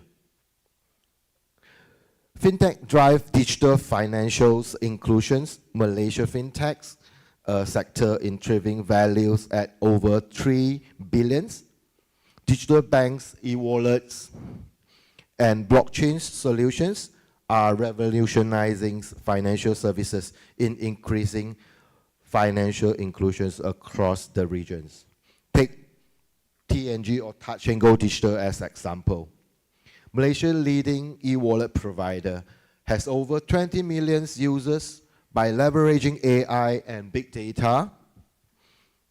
Touch and Go offers seamless cashless transactions, microloans, and financial services. Its rapid adoptions demonstrates Malaysia's readiness for fintech innovations.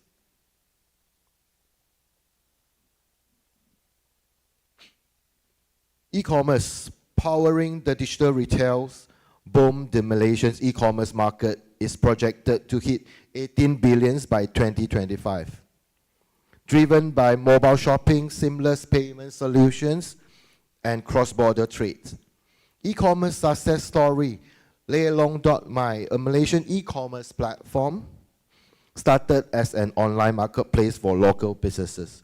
Through strategical innovations and digital transformations, it has grown to support thousands of merchants, demonstrating the strength of Malaysia's digital infrastructures.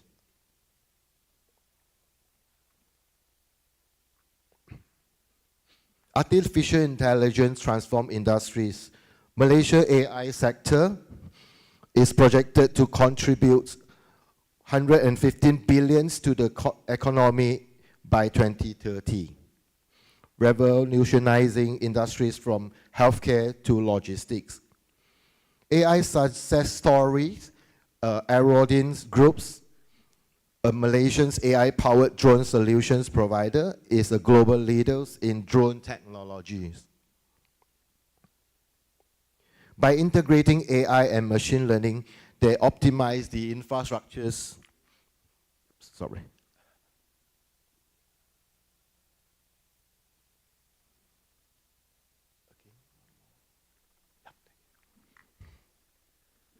Optimize the infrastructures, inspections, and agricultural monitorings. Their global expansions reflects Malaysia's AI innovation potential. Government support and fundings for a startup, MDEC, and Malaysia Digital, the Malaysia Digital Economic Corporation, MDEC, has been a key driver in digital transformations since 1996. Through Malaysia MD, it offers tax incentive for tech companies, startup, fast-track visa processes for foreign tech talents, and digital nomads. Ecosystem supports including venture capitals, funding, and cross-border business expansions. CDEC Startup Accelerator Program as well. The Selangor Information Technology and Digital Economy Corporations runs the SAP to nurture and scale promising startup by providing fundings, mentorships, and global market access. Strong industry partnerships to accelerate startup growth. Startups are also encouraged to seek for funding from cradle funds, start from 50,000 to 500,000.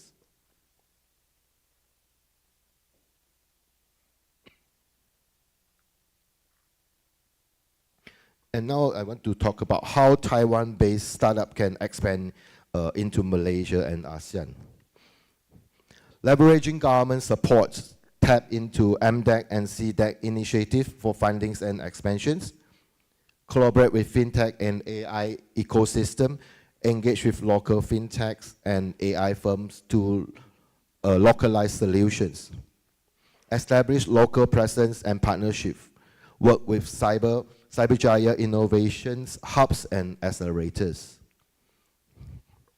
Appear, a Taiwan-based AI startup, successfully expanded into Malaysia by leveraging country's AI-driven analytics ecosystem.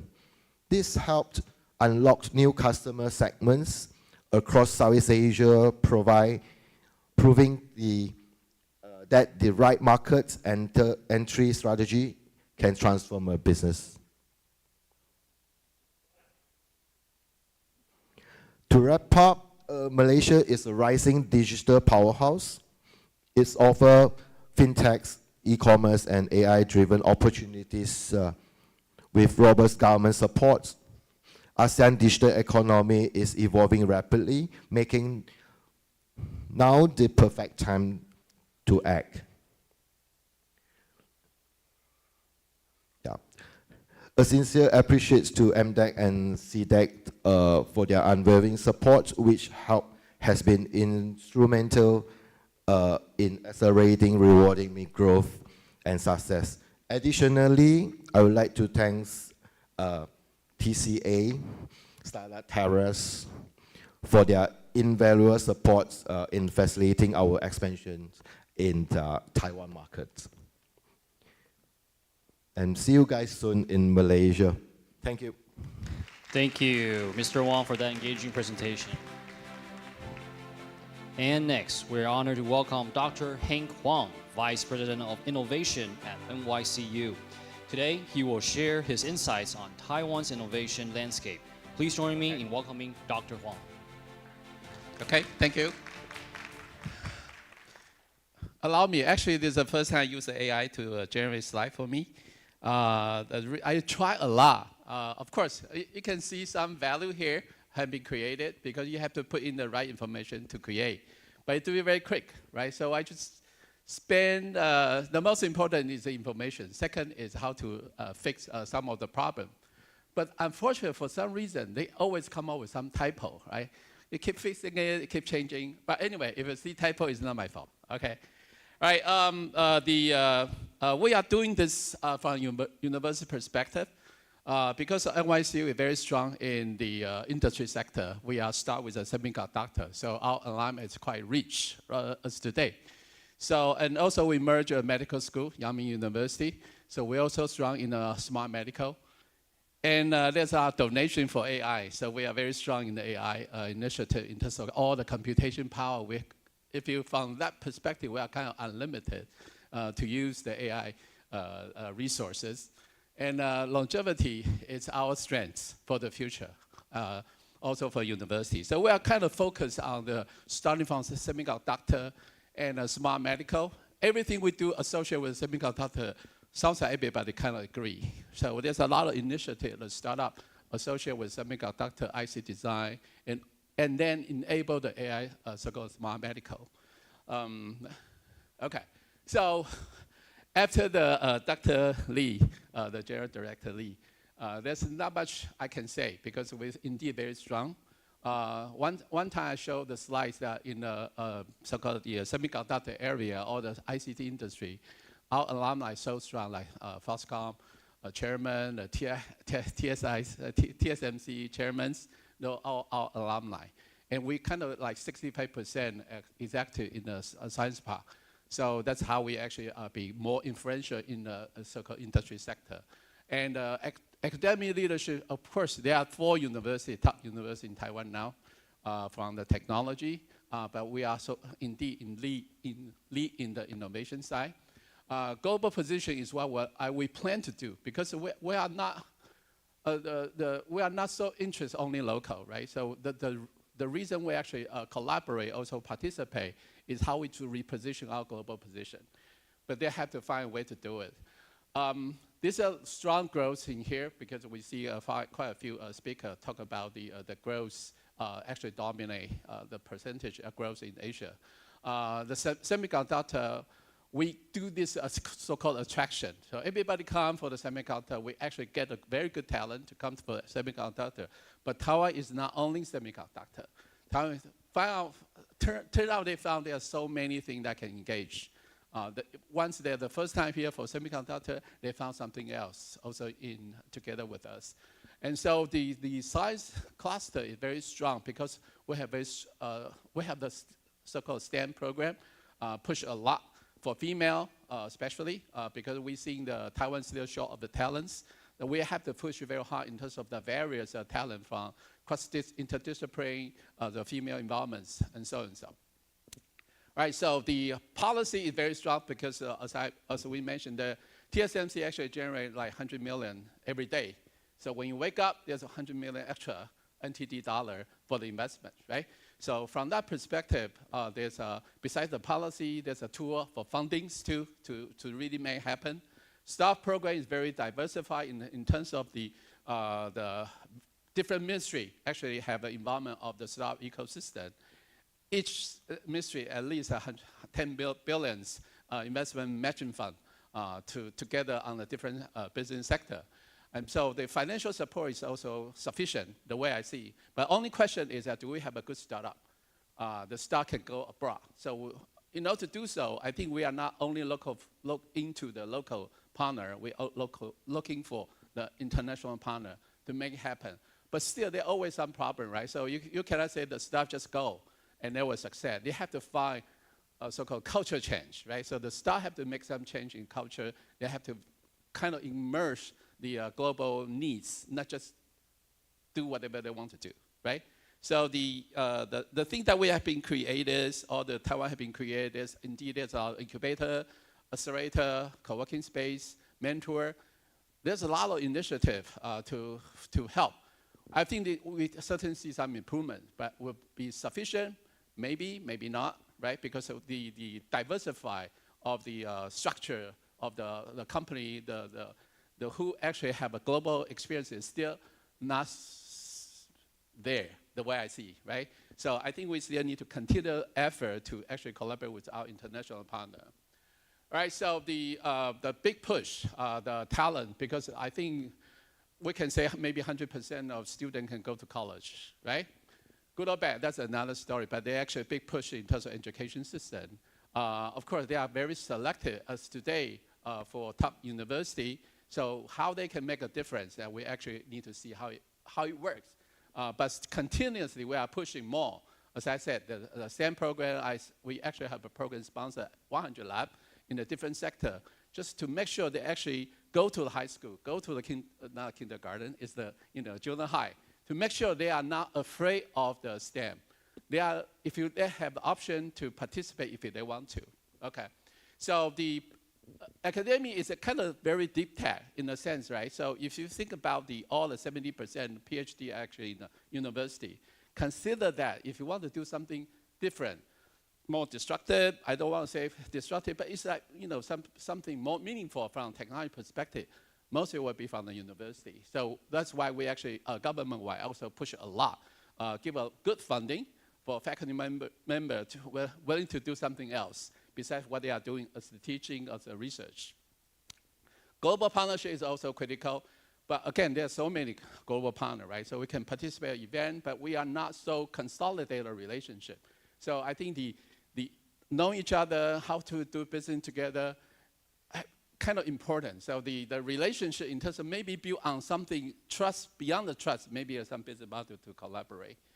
All right, so the startup actually growing and growing. There are always some a number of the deep tech startup coming. There's original, like 10 years back, like 800, we have like 1,500 associated with the deep tech. I think for SME, probably 1.5 million right now in Taiwan. The network have been established.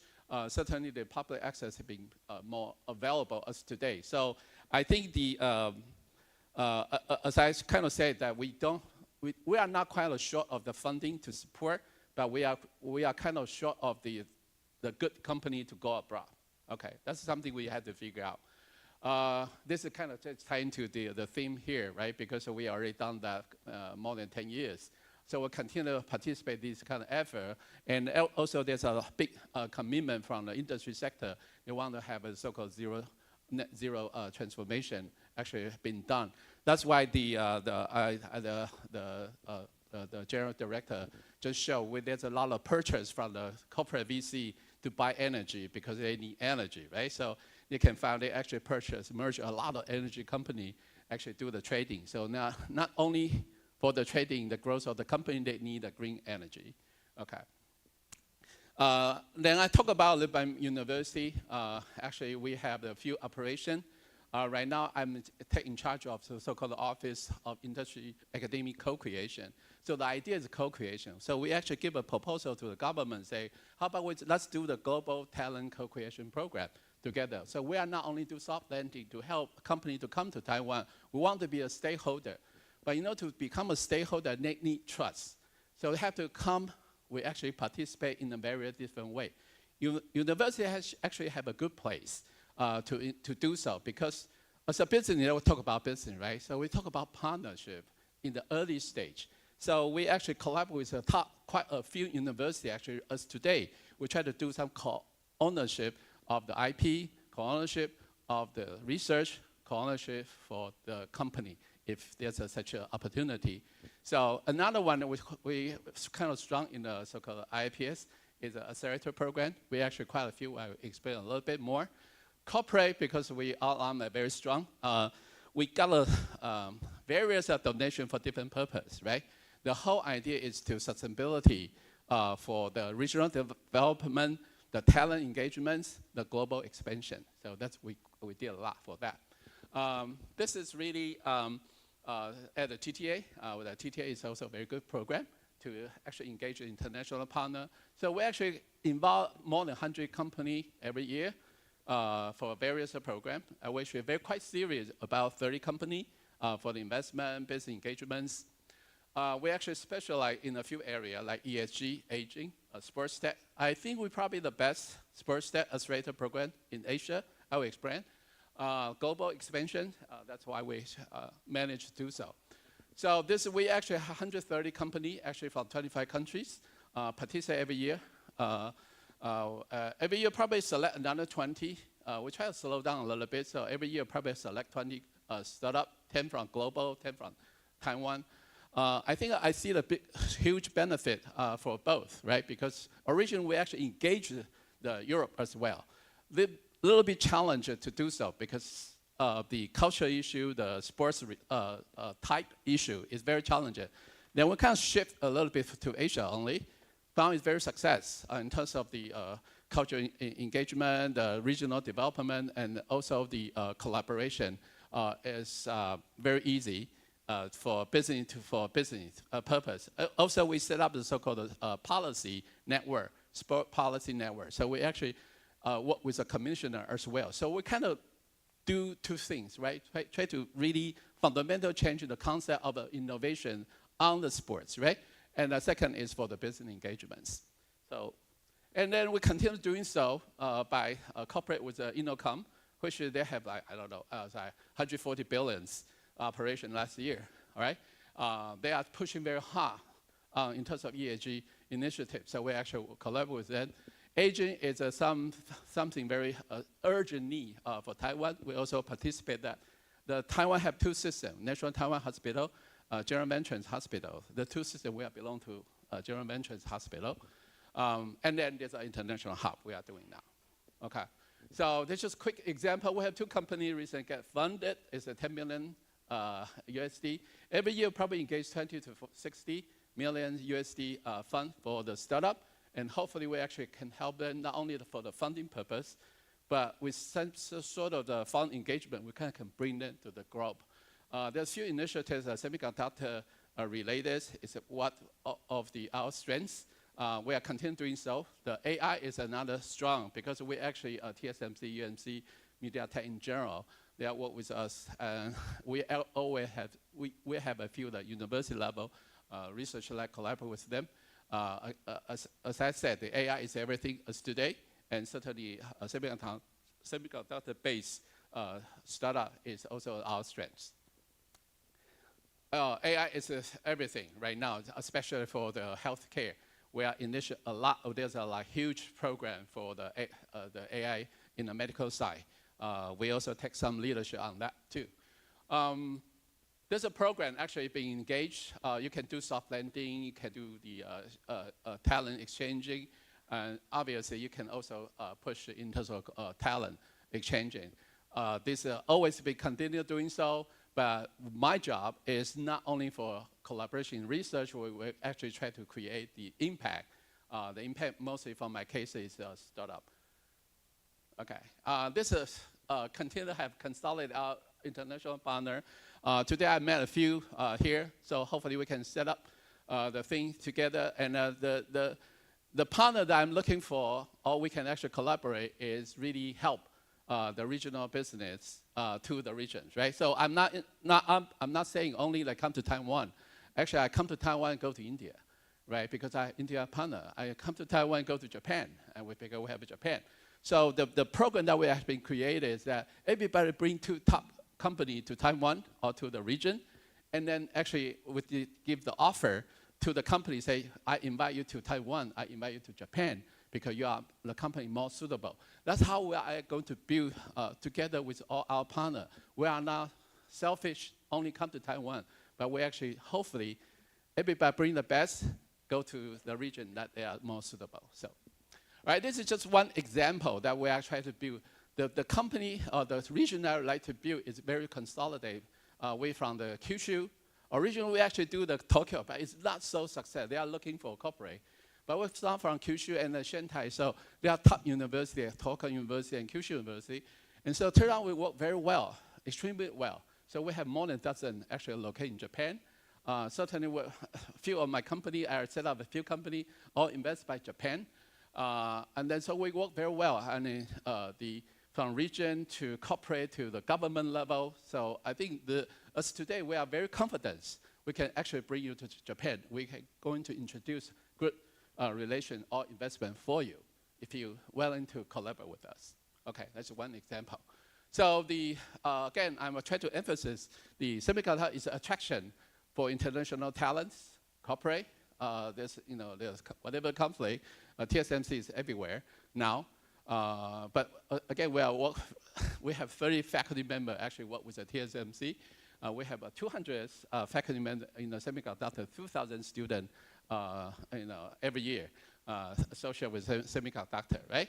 And certainly we have very good locations. Like Singapore is very good location. Taiwan is also very good locations because they're also very close to the regions that we can collaborate with it. And certainly the innovation infrastructure is quite robust in the sense that we are willing to push hard on that. So there's a culture change from the faculty member. We push a lot in terms of resource to make them willing to do so, have the experiences. Because I think the most challenging is a faculty member. It's not the student. Students, so you can actually find a way to interact, right? The entry barrier is the faculty member. So we have to make the faculty member to be, willing to do, willing to participate, willing to accept the impact. Innovation is one of it, right? Talent density, as I said, this is even short of it, but they are quite well trained. All right, so there's invitations. Hopefully, there's find a way we can collaborate. I'm very sincere in terms of the partnership because it's a win-win situations. But we are not only create value for our own, but we are create value for you as well. Co-create is what we're looking for. Not only collaborate, we try to think about something future together, not only solving your problems, right? And finally, hopefully we can find a way to set a global hub together. Thank you very much. Thank you, Dr. Huang, for your compelling presentation. Now next, we invite Ms. Anita Chen, Chief of International Affairs at Startup Terrace, to the stage. Ms. Chen plays a vital role in connecting international startups with Taiwan's thriving innovation ecosystem. Please give a warm welcome to Ms. Anita Chen. Good afternoon, everyone. First of all, I would like to thank for Dr. Hu's invitation so I can have the chance to introduce you that why I think Taiwan can be a launchpad for international startups. And okay. So first of all, that give you some idea about the landscape of the Taiwan startup ecosystem. And I actually hope that you didn't pay too much attention on Dr. G.J. Lee's presentation. Because if you paid attention, that you will see the number he provide is like 9,000 something. So I think I should do some update because you can see the number I put is just to last August. So actually the number that he provided is like 9,000 something. You can see it's stably increasing. So if you don't have the concept about the number, meaning that, let me tell you a number. You know the population of Taiwan? Anyone knows the population of Taiwan is 23 million. And comparing to the population in Japan, which is 124 millions, and they have like 10,000 startups. So 6 times of population than Taiwan, but we do have incredible number of the startup. That's why that you can see that why we are so confident with the ecosystem. So of course that if you have traveled Taiwan around that, you know that, okay, we have some major cities in Taiwan, but of course that the majority startup, they still locate in Taipei. That means you can get the most resources here, but doesn't mean that you don't have chance if you travel to other cities. So talking about which kind of startup are most popular in Taiwan, I think either Dr. G.J. Lee or Professor Huang has mentioned that we have strong semiconductor industry, electronic manufacturing. So you can see that something makes Taiwan startup ecosystem more special than other countries is that we have 15%, around 50% of the startup that work on the hardware and manufacturing. So am I saying that if you are doing software, you have no chance in Taiwan? No, that means that if you are a software startup, that you have even more chance because we have a lot of hardware industry to work with you. You can do the fast track, you can do the fast test, and you can embed your software to the hardware. And we can, in the really limited time, to help you to improve your products. So that's something we're so proud. And you can see that healthcare or the media and entertainment are the number 3 in our startup ecosystem. So government provide a lot of support. I think the previous 2 speakers, they all mentioned that. So that's why we also have the government representative that attend the forum today. So you can see that just a little land here in Taiwan, we have almost 100 startups located in different cities. And you can see that we have startup terrace in the north and another startup terrace in the south, which we call Yawan Star Terrace. So in these 2 star terraces, we do have campus. So if you're a startup, accelerator, corporate, you can resident in. And we promise you to provide a lot of resources. So since I'm from Star Terrace, allow me to give you dive into this further for Star Terrace. So Star Terrace is a program conducted by the Ministry of Economic Affairs, and you can see that we have the campus, so allow startup to co-working and even co-living. And okay. So this page might be very familiar with you because G.J. Lee has also mentioned that. And why we call Star Terrace is the most international star cluster in Taiwan. You can see the components of our startup. They came from different countries. And when we say that 430 residents, we don't say that in total we only have this because some of them, when they grow up, the space is not enough for them. They left. But that means they grow up, they're strong enough, they don't need more resources from the government. So we're quite happy with the number. Even one day is reducing. That means that they can, self-sustainable. So, something I would like to mention that we were sometimes asked, so what Star Terrace is? Are you an accelerator or are you an investor? Both not, because we will call ourselves the star ecosystem builder. That's why that we don't have money to invest, and we don't have technology, to be honest. But what we have is the resources, is the connection that we would like to share to all the startups. That's why IIPS is one of the really important partners for us because they provide the professional network and even mentorship to our startups. Okay. So in general, what kind of service or what kind of assistance you can expect from Star Terrace? The first one, like really basic, you're a startup, you need co-working space, you need office. Maybe you even, if you are foreigners in Taiwan, you even need accommodation. That's something we can offer you. So that's something you can see. And the second one, that if you're a startup, you still want expect some training and the workshop, we do have this. And once again, that we work with experts like IAPS or TACC Plus. They have the professional mentor. And for international companies, if you travel from other country, then you do need to solve the problem of visa or business registration, or maybe your equity arrangement. We do have the professional consulting company as our partner to help you with that.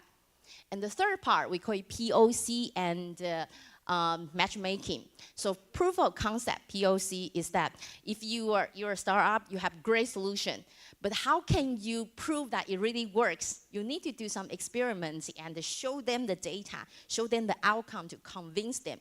So someone gonna buy it. So for us, for example, that we mentioned that there are maybe a lot of smart street light on the street. So you want to put some added value on it. You want to put the sensor for car or people flow detection on it. Can you just do it on your own in the midnight? No, you cannot, which is illegal. But for us, since we're conducted by the government, so we are able to help you to negotiate with not only the public agencies, but maybe the corporates. They can help you with that, and we can make the experiment carry out. So, but of course, that not every time the outcome is good. If it's not good, you go back and improve your product, improve your solution. I think that's still a great help. So that's what we call the proof of concept. We also have the Green Tech Startup Challenge that Dr. Lee also mentioned, and I will go deeper later. And we have the networking and a lot of events. So we invite the startup from Taiwan to go to different countries for trade show with us, and we also organize a lot of trade show in Taiwan. So we participate not only Smart City Expo, and I think you also received the invitation in May for Innovex, in September for Semicon. So please come back again and again and know us more. So first of all, what the startup need? They need a space and they need money. So we help them to connect with the corporate. When I say corporate, not only the buyer or the partner with them, but also the money provider. So you can see that each quarter that we have different topic events. For example, like this one in February, what we have done is that we have the networking event with investors to tell them our roadmap. So they also use the opportunity to recommend us, okay, which startup that I'm so interested in, and I would like them to get more help from you. So we have this kind of communication. And we share the successful stories, and you can see that we have different topics about smart healthcare, smart manufacturing. So when they get together, maybe sometimes they spark more possibilities. So, and the second one, this one, which I like it a lot. We have the Green Startup Challenge, and we start this from 2022. So what is this? That we invite the big corporates, even like ASUS or TSMC, Siemens or Panasonic. Now they are willing to tell us what's the challenge they are facing. So they say, okay, we do have this kind of challenge, and we need some innovative solutions. Can you help us? Because those big companies, they don't want to make a call, to each startup, say, oh, can you solve this? Can you solve this? They don't have time for that. So we can do that.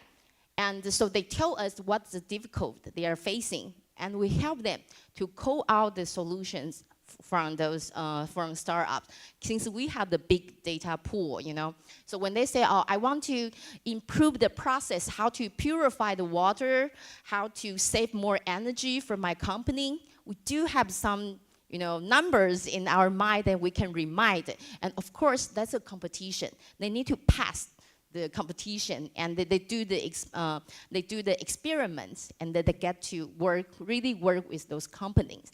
We started this competition since 2002, and since that you guys make the effort to the event, I would like to tell you the secret. In the beginning, we were not popular, because you can imagine if you are the boss of the company, would you like to tell many people that what problem you cannot solve on your own?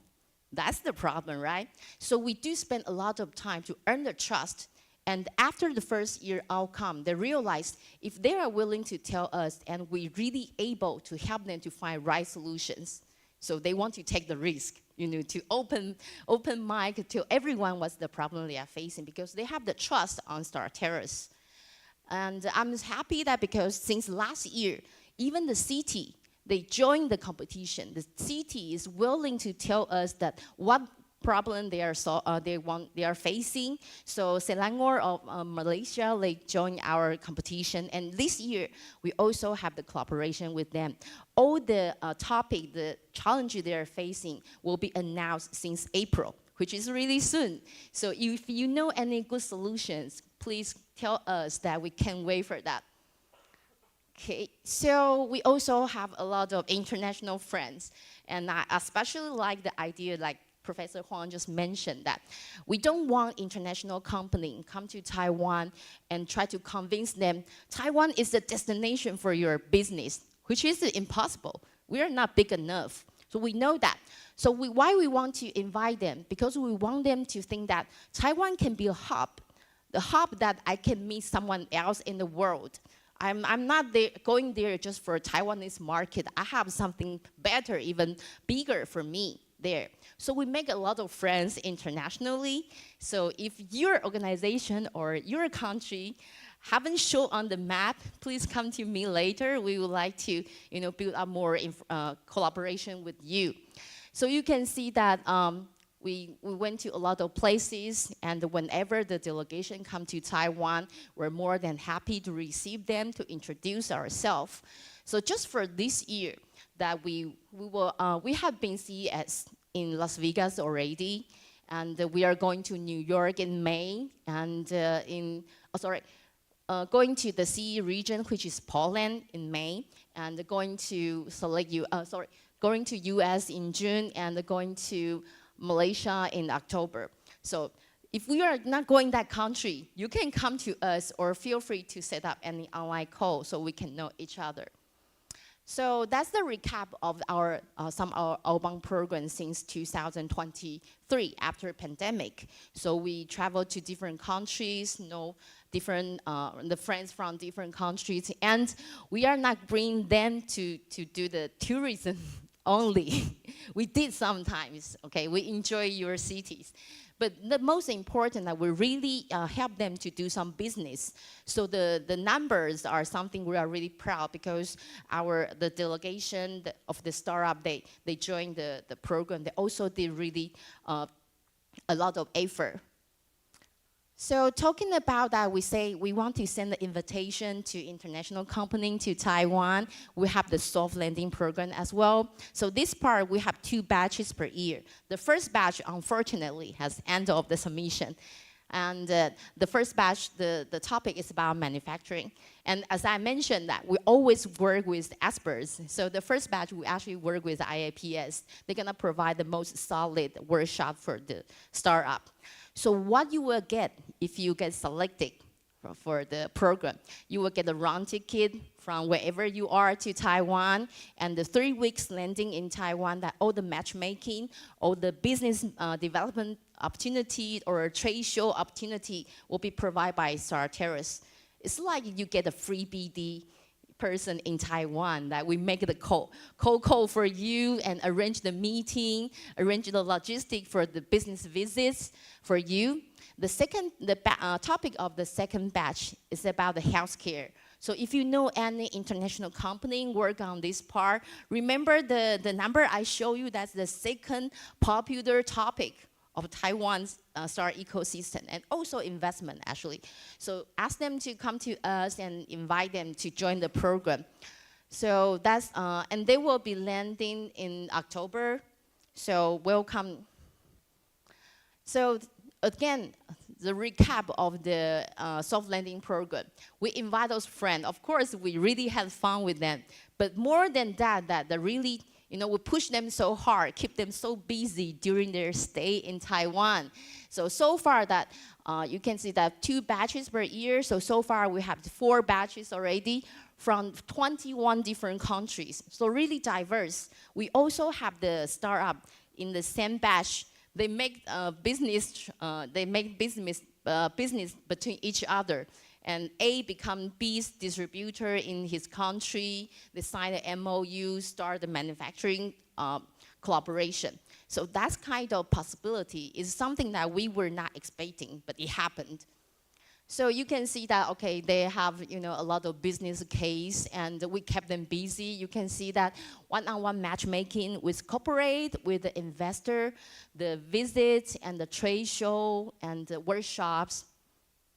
So far, like I mentioned, that the first batch of the soft landing and for the submission already, and I'm happy because we didn't do any commercial. We didn't just put any advertisement on YouTube, Facebook, or LinkedIn either. We didn't spend money, but we still attract a lot of great teams from all over the world.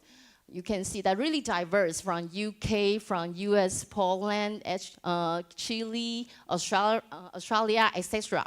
So these are the applicants, and we actually have chose 10 of them, and it's just announced this morning. So I haven't updated on my presentation yet, but really hope that if you have international friends, they're interested in maybe not only interested in Taiwanese market, but if they want to find any partner, like manufacturing, distributor, or for biotech company, maybe you are finding someone to do the clinical trial together, we are here to help them. So I know we have some audience online, and if you can make it today and you want to go, check the entire forum, that I'm happy to share with you that we have the YouTube series channel that created by FCCI, which is the organizer of this forum. So we call it Asian Connect. So what you can expect from this YouTube channel, that you can have the exclusive interviews, and you don't need to just directly go to someone to get the insight from him or her. So you can come to our YouTube and explosive walkthroughs. That means that you can get the guide look at the latest innovation, technology, or solutions. And industry park and factory visits. That means that Dr. Dennis Hu, whenever that he participates in any show, that he's so generous. He took a lot of videos so you don't need to participate in person on your own. You come to our YouTube video, YouTube, that you can see that. So feel free to scan it, and the entire forum for today will be shown on this as well. So I talk about the startup and even the friends who is not on site today. So if you want to have more engagement with Taiwan, something you might need to consider, maybe someone say, oh, I want to stay in Taiwan for longer than 1 month.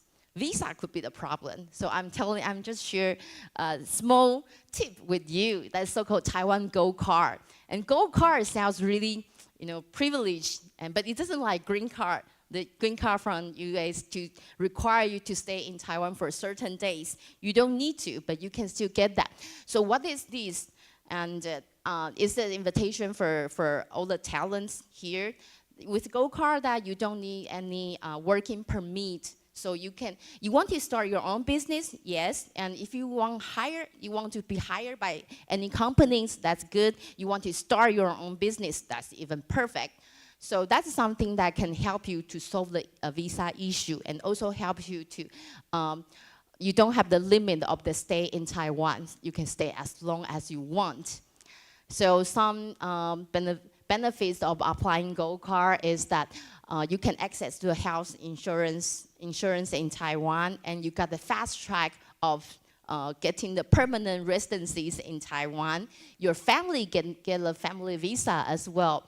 So of course, open working permit is something really attractive for any talents, because sometimes if you just want to come here for some short-term project hired by some company, and you need to deal with the visa, which is really troublesome. So Gold Card can be a solution for you.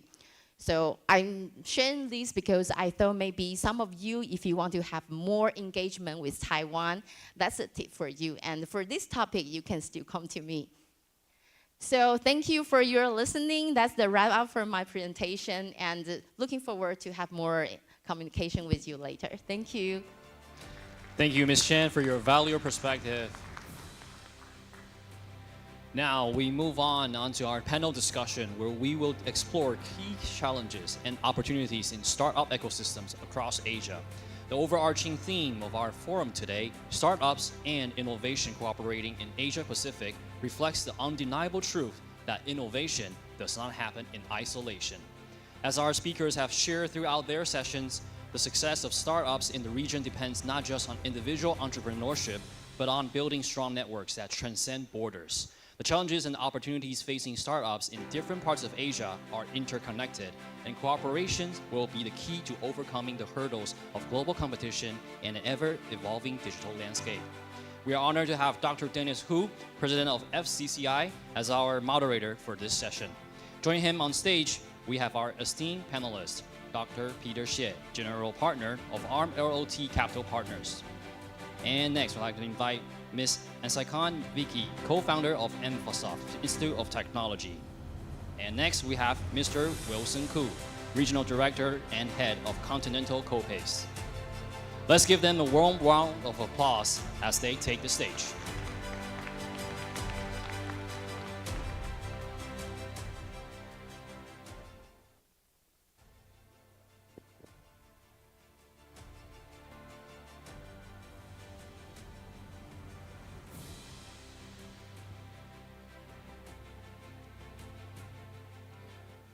Okay, I think we follow by a lot of the insight and fruitful speaker, their presentation. We are entering the last segment program today. I think we got a long time. I think as a moderator, the most important responsibility is to conclude the panel on time, okay? So I think, please allow me to introduce further about our panelists. So on my right-hand side, the first is Dr. Peter Xie. I would like to give you further information about Dr. Peter Xie. Dr. Peter Xie is the general partner of the ARM IoT Capital Partners and is the vice president for the ARMS Technology Corporation. He's a leader in Taiwan's growing Internet of Things ecosystem and play a critical role in like AI, IoT related and robotic and drone, even clean energy like nuclear fusion in this part. In addition, Dr. Xie is long-year judge for the many ICT contests, such as like APICTA. It's Asian Pacific ICT Alliance contest, which formed by, I think, 15 countries and economy. Okay, so it's and as a judge, which is the very important contest in Asia Pacific. The second lady panelist, Miss, I'm still want to learn about the pronunciation actually. Miss Ansaikan Suran. Okay. So she told me that it's easier just call her Vicky. But I always want to learn about Ansaikan. Okay. So Vicky is co-founder of the Infosoft Institute of Technology and the country ambassador of Women in Tech Global Movement from Mongolia. And in addition, she's also the board member of the National Council for the Development of IT Production and Advanced Technology in Mongolia. So it's from the National Council as a board member. I think it's very important for some technology development like that. And I think it's even more important is she's deeply committed to promoting gender equality in technology and empowering women in the Mongolian tech ecosystem. I especially want to mention that because I think I got a question later I will ask you, okay? And my third panelist, Mr. Wilson Koo, the regional director and the head of the Continental Corporation, Copace Singapore. Wilson is the leading for the Continental Copace, and it's a corporate venture capital arm of the Continental Singapore. I think it's, I think from my point of view, it's a very important young entrepreneur in Singapore, and a lot of the cooperation with Taiwan. I think he flies to Taiwan very frequently because he's committed to, you know, to make more cooperation between Taiwan and Singapore. So, okay, so my great honor to have these three very important panelists join us, okay? Our topic today is the cooperation about startup and innovation cooperating in Asia Pacific. So my first question, I would like to go to Peter, okay? Because Peter is got a lot of experience in the large corporation. So, and if we talk about a startup, a lot of startups, they would like to cooperate with large corporation, okay? So many large corporations are looking to collaborate with some excellent startup as well. But from your experience, like in ARMS, a lot of the big organizations, what are the most common gaps or challenges in those cases of the collaboration? Because one is a big giant, startup sometimes is a small team. So any gap or challenge in this kind of a collaboration? And from your perspective, what advices you can give those the startup when they're looking for some or seeking a partnership with those big organizations? Okay, Peter. Yeah, thank you, Dennis. I work both in big companies like ARM, and also I did my own startup when I was young. I did 2 startups in Silicon Valley, both went public in NASDAQ. So I appreciate the startup experience and what they need, and when they go through this startup from first year to IPO, how they need to collaborate with some of the big companies. And I also work on some international global companies who, from time to time, at each technology transition and inflection point, they're looking for startup who has this technology that they need. But when the big company and the small company talk to each other, sometimes the language is different, the expectation is different, the perspective are very different. So I'll just outline some of the things that I see. I also happen to create and manage the ARM Corporate Investment Fund. And I review and look through about 600 companies, and we invest over 12 companies. So in that journey, I also get a lot of perspective, what ARM is looking for, and what this startup are looking for ARM. So I'll talk a little bit from this perspectives. For startup, it's very important for the founders and the founding team to know why they are starting this company, what's their innovation, and how is this innovation different, being unique, being competitive, being differentiable with the mature companies and with other, perhaps, startups. That need to have a very clear understanding their technology position.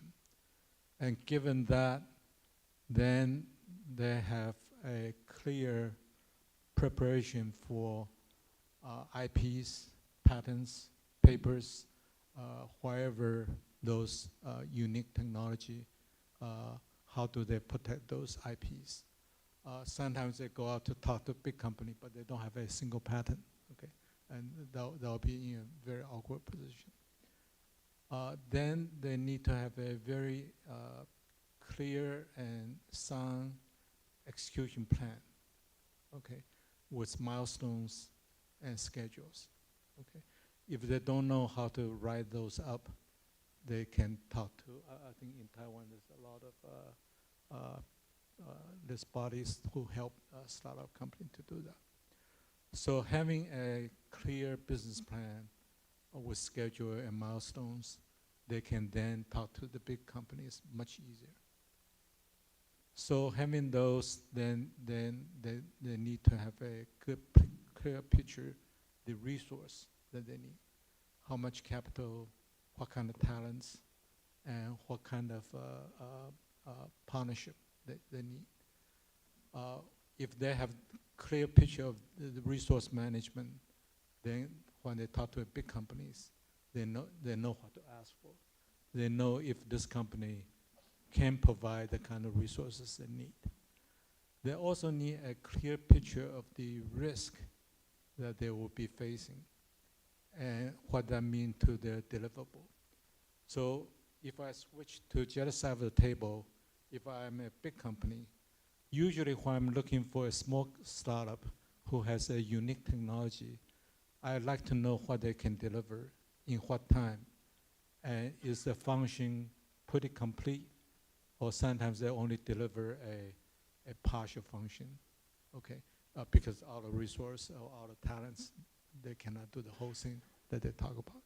So from the big company, they are always interested in knowing what this startup can deliver, okay? So if they, if they go through that process, then I think they will speak very similar languages, and the mis-expectation will be reduced to minimum. So that's my perspective. Okay, thank you. I think it's a similar language, and especially I deep in my mind, next time I should tell that some startup, you need to find some unique technology, deliverable, and time to realize it, time to market, not like a unique technology, but you have to develop over 20 years, right? Yes. So I think it's very important, time to the market, I think. And also partnership and some preparation for, you mentioned an IPO paper. I think that's one, it's a similar question I would like to ask from Singapore Wilson later, okay? So, okay, thank you, Peter. So my next question will go to Vicky, okay? Vicky, so I especially study about Mongolia, okay? Because of this panel, I have to prepare some question for you, okay? So Mongolia is well known in very large land and great scenery in mountain, desert, as well as greenfield. Actually, in Taiwan, I think not too many people are familiar about that. So I would like to ask you that for the startup industry, what are the major direction of startup program has been developed in Mongolia? And I think Mongolia would like to attract some investment from also some capital from overseas. And what's the, how do you develop those attraction for investment, and government, any policies, initiatives, or program development? So can you give us some picture about that? Thank you. Okay, thank you, Dennis. And before answering this question, I would like to ask another question from the audience. How many of you been in Mongolia before? 1, 2. Yeah. Only 4. Only 4, including you. It's like the audience. Mongolia is a very unknown and unique country. We have 2 big brothers between north and south. But we are independent country, especially in technology sector. And for the startup, Mongolian startups are quite powerful on fintech, like a financial transaction, the loan, and payment system. E-wallet is very strong in Mongolia, and some of the local companies are already in the international market, and they had their own IPO outside of Mongolia. So we can call them like a unicorn from Mongolia. And after that company, many of young people who is talented, they started startup related to the fintech. This is the good advantage of the one big source, and they can copy paste and want to become another fintech in the world, unicorn in the world. And another thing is that nowadays the young, talented people, entrepreneurs, they are interested into the AI. That's why we, my friends, founded together the university, which is only focusing on AI and cybersecurity and software development. This is the good advantage of young Mongolian talents can collaborate with the international markets. This is how we see our university vision and mission. And for the government-wise, the policy-wise, of course, there are very important regulation just approved by the government. We are, last year we approved the very first Mongolian digital product law. Now it's on the way to implementing that law. And after this law, many of the intelligent properties can be protected by the law. And many of the companies can be covered, can be like a tax zero environment, this and that. Many things are happening, like other countries, step by step.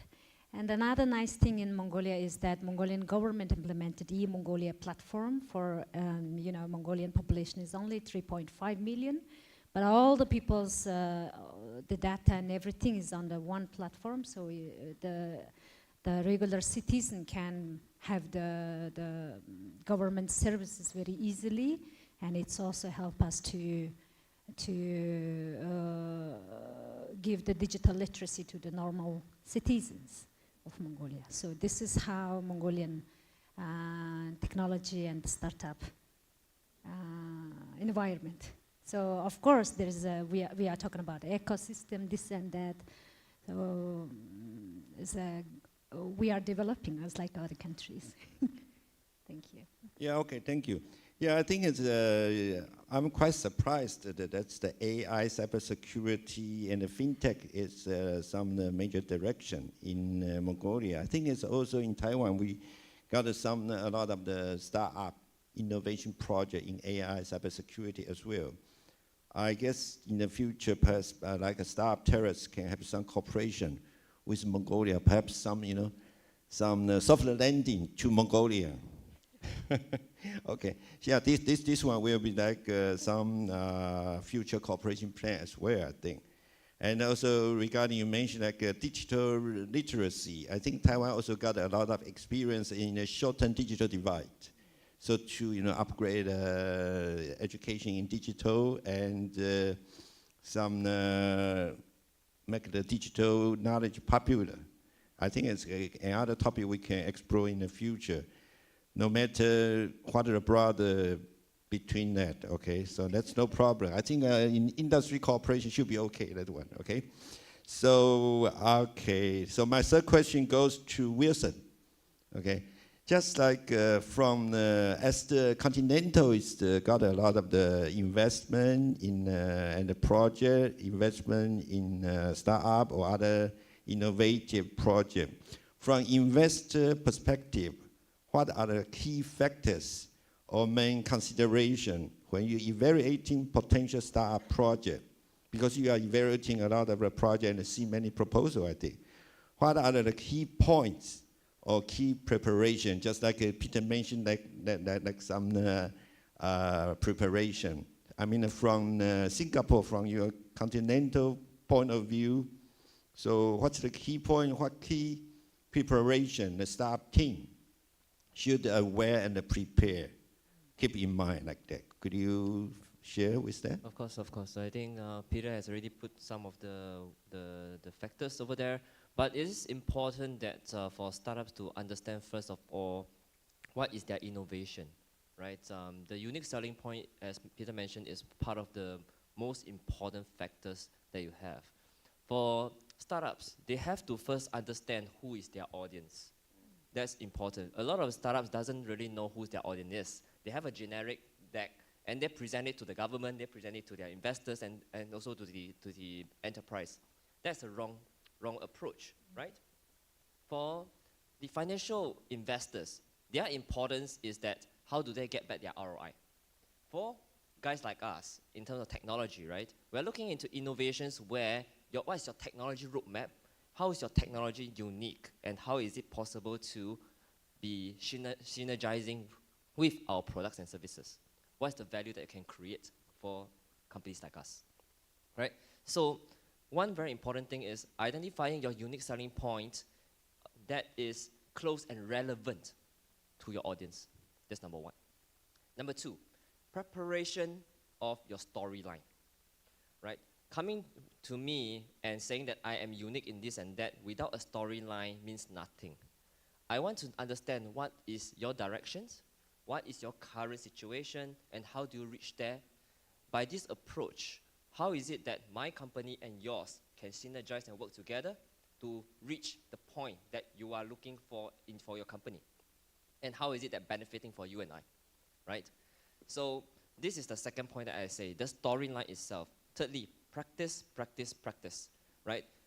Many times, my role is to match the startups and the internal stakeholders. And the founders might be an engineer, right, going in on all technicalities. Or you might be a sales guy, right, that only knows about sales, the sales pitch and all. Understanding who is the audience, and then practice the correct pitch. Practice the correct factors that you are going to talk about it during the meeting is called essential. Understand who your audience is, because you only have one chance with large corporate like us. If I look at your company and say, hey, this doesn't look relevant to me, or you are not able to express yourself in the correct manner, and I feel that I have no idea what you are talking about, then you lost your only chance. There's more than one time that I'm bringing a Korean or a Taiwanese startup who has not practiced enough, does not know what is their key points, and screw up their first meeting, because after 30 minutes, my engineers at the back teams me and text and say, Wilson, I'm so sorry, I have been here for 35 minutes, he has wasted 35 minutes of my time, and I have zero idea what he's selling. And I have people that is kind enough, after an hour of meeting, goes back and texts me and say, Wilson, so what is this company about? I say, oh my gosh, that's not right. So my approach is that I always spend some time to understand the startups. Sometimes you have great technologies, right, to first understand them, and then try to work with them on how to approach our internal guys, right? And there's a lot of good platforms like Startup Terrace, for example, and all, who is trying to also help to practice the pitch and to prepare yourself. I would say, please go for it, because you never know what you don't know. Yeah. So to me, that is the three core important stuff that they have to do.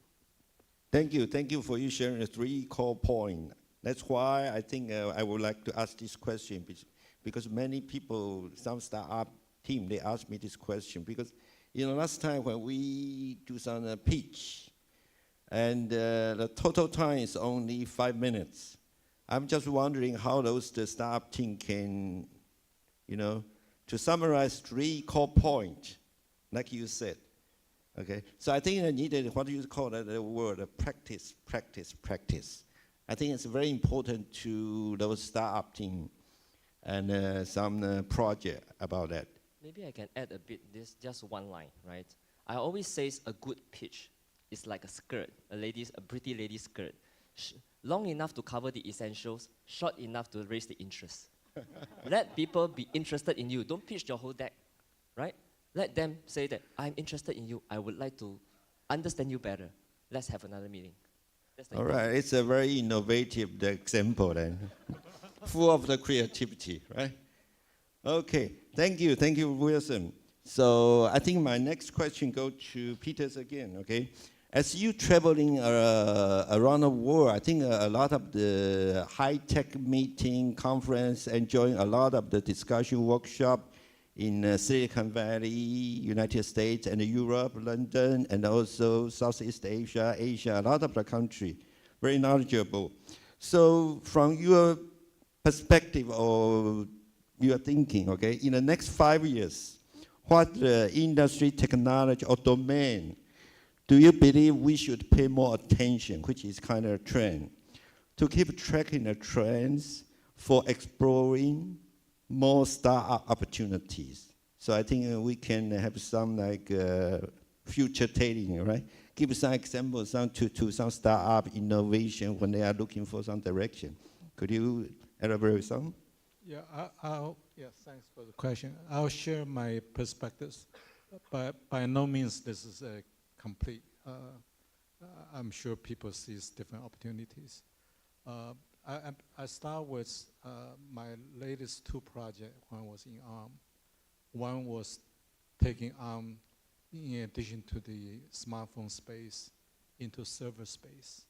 Okay, and ARM was working with Amazon, and Amazon owns 40%, more than 40% of the server market.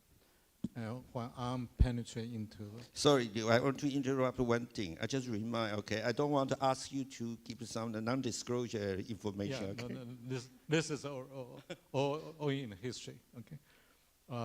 So that's very disruptive. The second one is, of course, I'm working with Apple, and Apple, MacBook 1 and 2, and after that they announced they're going to switch over 100% to ARM. I think all those are in the technology history. Those are very disruptive. So when we're looking at startup, we always encourage startup company to look at their time and the next 5 to 10 years, what are the disruptive technology that will change the landscape? Okay, so since Dennis asked this very important question, I try to summarize a little bit from my perspective.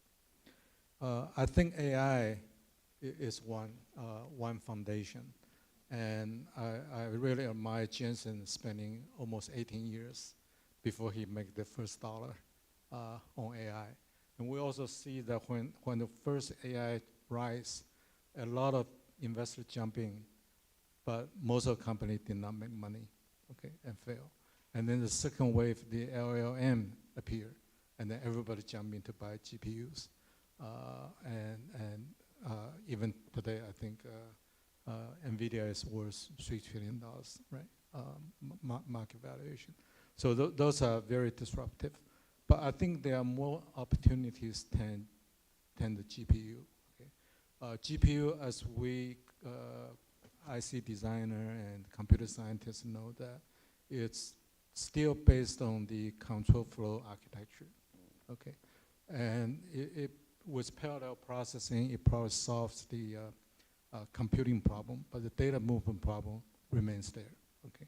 So we have actually invested in compute in memory or neural graph architecture, which I think is a better device, at least for the edge applications.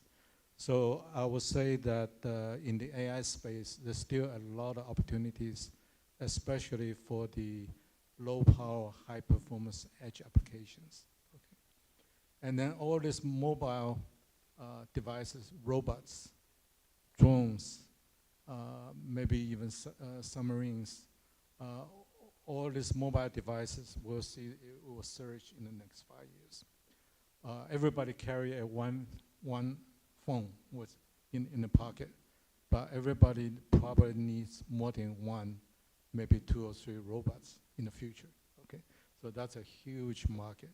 Same thing goes with drone and other mobile devices. They all need edge AI processors, and they all need to transport the data fast. So silicon photonics and 6G from low orbit satellite to Earth, I think those are has a lot of potentials. So if there's a company who can have a disruptive technology in those space, those will be good candidates. Then I will say that genomics and cancer, we spent a lot of time doing research in that area, and we learned that the long read genetic sequencing is coming up. We have been living with the next generation sequencing with a base about 200 to 500 long, but the long read sequencing with chips available now, you can get a very complete long read data, and Taiwan happens to be one of the places that has that kind of silicon chip. So if you have a very comprehensive and precise long read data, and then you apply equation-based AI, okay, you can probably get the correlation between the sequencing data mutation and the cancer, okay? I think that opportunity will come in the next 5 to 10 years, and that will solve a big problem for humankind. Okay. And then I think ESG and energy, especially fusion energy, is another one. I'm working personally on fusion. For the last year, 18 months, I do see a lot of data coming out that's very exciting. People say fusion is next 20 years. I don't think so. I think fusion is next 3 to 5 years. It will become commercializable. So if we have fusion as a green energy source, that will solve a lot of big problems. Okay.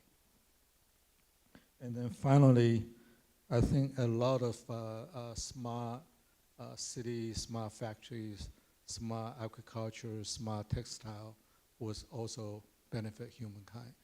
Maybe I just give one more example without taking too much time. I see companies in Taiwan working on collecting data or all the machines that makes the clothing, okay, textile, starting from the materials, the design of the materials, and the fabricating of the materials into the size. Then they use AI, generative AI, to create the kind of clothing with style. So if you tell the AI what style of clothing you like, they generate 10 pictures in front of you. And then you say, I like this one, but with a different color, and maybe the color should be changed a little bit. Then a few minutes later, they come out with another picture. You say, I like that one. Okay. So they also make that happen. Then, after that, they make another module where you can put your photo there and put the clothes that you just say, I like, and you can try, okay? And then in the process of trying, you can change that again. And then finally, you say, oh, I'm gonna order this one, and 48 hours later, it's sent it to you. And you don't have to buy many, just buy one or two, okay? And then furthermore, you can take the one that belongs to you uniquely, and you can exchange on Amazon with your friends or somebody in the social club and say, this is the one I like, and you have one is really nice, and we can exchange. So that kind of AI for textile industry application is also coming up. And I think that's also going to change the world. I think there are many examples of that kind, but this is just one example I see in front of my eyes. It's amazing. Yeah, thank you. Thank you, Peter, for sharing. I think that's why I would like to just remind, I think, because I have to protect my big brother, right? My mentor in this industry. So I think for those, the information, I think is no problem, that one. And so it's a nuclear fusion, ESG, smart, we call it smart applications, smart healthcare, smart textile, and the AI, GPU, those the direction. I think that will be some future direction when we can find some startup opportunities. Perhaps some unicorn will coming out, right? So I think, thank you. And also Peter, because a lot of the knowledge in industry, several industry I should say. Peter also is we call the IEEE fellowship in IEEE. And also a lot of the senior advisor to many organizations. So I think it's a very knowledgeable. Thank you for your sharing. My next question I should give to Vicky. I know that you just come to Taiwan, participate in this forum from Bhutan. So last week, in fact, last week, Vicky was in visit Bhutan, participate in the National Startup Weekend and the Startup Community Boot Camp last week as a guest speaker. I think Bhutan, even a lot of the Taiwanese people maybe doesn't know anything about it. Just know it's the most happiest country, I think. We heard about that. Okay. So could you share some of your observation about a startup or innovation, the ecosystem, or some high point? Yeah. Yeah, thank you. I just came back from Bhutan to Bangkok and Bangkok to Taipei like this. And Bhutan is one of the very interesting country. In my life, Bhutan is the top of the list I've ever visited in my life there. Speechless, it's like, you know, it's bounded, the nature, the culture and everything. And I was the mentor for the National Bhutan Startup Weekend, and those young Bhutanese students and entrepreneurs, they really interested into blockchain, AI, and also the sustainable energy projects. And they said that 2018, very first Bhutanese National Startup Weekend happened.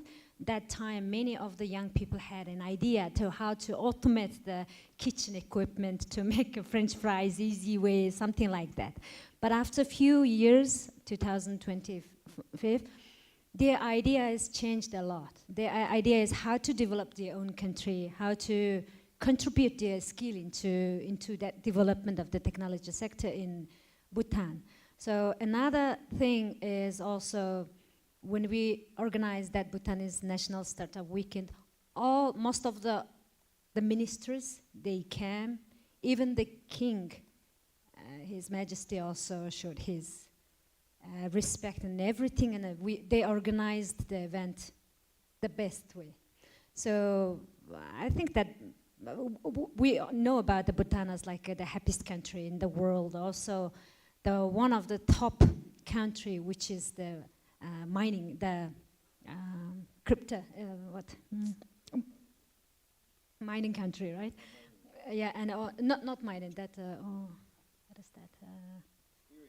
No, no. Okay, I will tell you this later when I remember.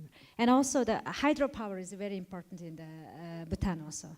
So those type of sources they have already, and plus now the young Bhutanese people, they want to use the AI and blockchain to develop the country. And they have also big, like Mongolia, two big brothers between neighbors, and they have a huge advantage to develop the technology and the startups there. So hope that next year when we go there again, the many things can be changed, and those ideas can be implemented in the real life, and we can see the beautiful results after 1 year. I really hope that. Okay, thank you. I think perhaps Startup Terrace can consider about cooperation with Bhutan. You know, happiest the country. I think maybe that's the other way. I think a lot of the startup team would like to go to Bhutan as well, I think. Okay, thank you. So the next question go to Wilson. I think very similar. Okay, some from your perspective, what's the trend in next 5 years? I don't want to say 10 years, 20 years. The world changing too fast. I think 5 years is enough, okay? So next 5 years, what's the trend, directions, or technology you will use focus on, or there might be some startup opportunity from your perspective? All right, so Peter has already put it in many good words on that, right? The high processors and all of this, the brain of the future, that is something that is, I think, utmost important. So going this direction, I would say there's no wrong in it. But instead of, you know, I can't add more than what Peter has said. Peter is really the veteran in this area, and he has saw so many technologies. I'm trying to learn from here as well. But on top of that, I would say that for startups, for enterprises, they need to start to do future thinking, right? The methodology of future thinking, imagining what is the future like 50 years down the line. Why I say not, to answer your question, 5 years, I think 50 years, 100 years later. 100 years, I'm not here. You are not here as well, right? Maybe you are here, I'm not here, definitely. So, but why is it 100 years? Is because you can actually imagine all sorts of ridiculous ideas in the future and thinking that how this environment is going to be. And then you work back to what is the current situation and think about it half time, 50 years, 25 years, 10 years, and 5 years, right? Think back, because 5 years you can predict, 25 years maybe, 50 years difficult, 100 years, anything is possible. So based on that, you are able to identify what is some of your milestones that you are able to move through, And then for the startups and the enterprise to understand, right, based on their current situation, how do they fit into that value chain and create better technologies, innovations that can serve whatever they have imagined, right? You can have a bomb, right, of a bill of materials of whatever technologies is going to be, right, useful and of value for that era that you are thinking of for the next 5 years, right? And then on top of that is to understand whether your capabilities is possible to be fitted into one of the two innovations. Because to me, in terms of innovation, there's two types of innovation. One is a technological innovation, which just now I mentioned about being unique selling points and all. The second type of innovation that I'm saying is business innovation. This is what mainland China is superbly good at, right? Innovating in different ways of selling it. So like Hai Di Lao, for example, very good business innovation. Hot pot has been here for the past few hundred years, 1,000 years, but you have new business innovation. So to me is that thinking in this perspective and direction, you're able to create value for the future, and all of these are your opportunities, right? So it's not just one or two technologies itself, it's the whole ecosystem, the whole life of it, and go in the direction where your technology itself is able to increase the quality of life of the citizens, of the people around you, yourself included as a citizen of the country, right? This is of value for the future. So all of these are, I think, is a very good opportunity for the next 5 years. Coming back to my side, I can speak for the automotive sector, right? Automotive sector, when we imagine of the future is that maybe it's self-driving, right?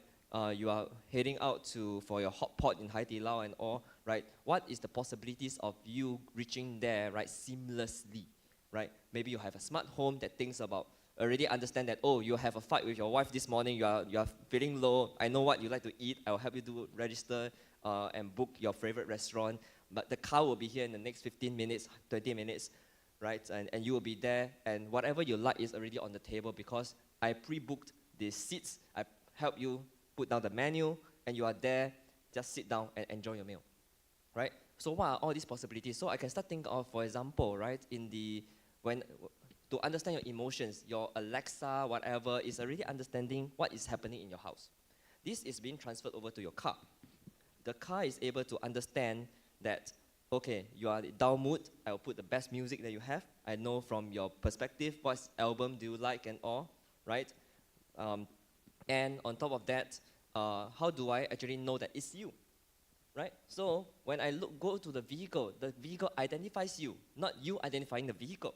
Right? And that perspective, you goes down the bomb and understand, oh, facial recognition, sensors, and all of this.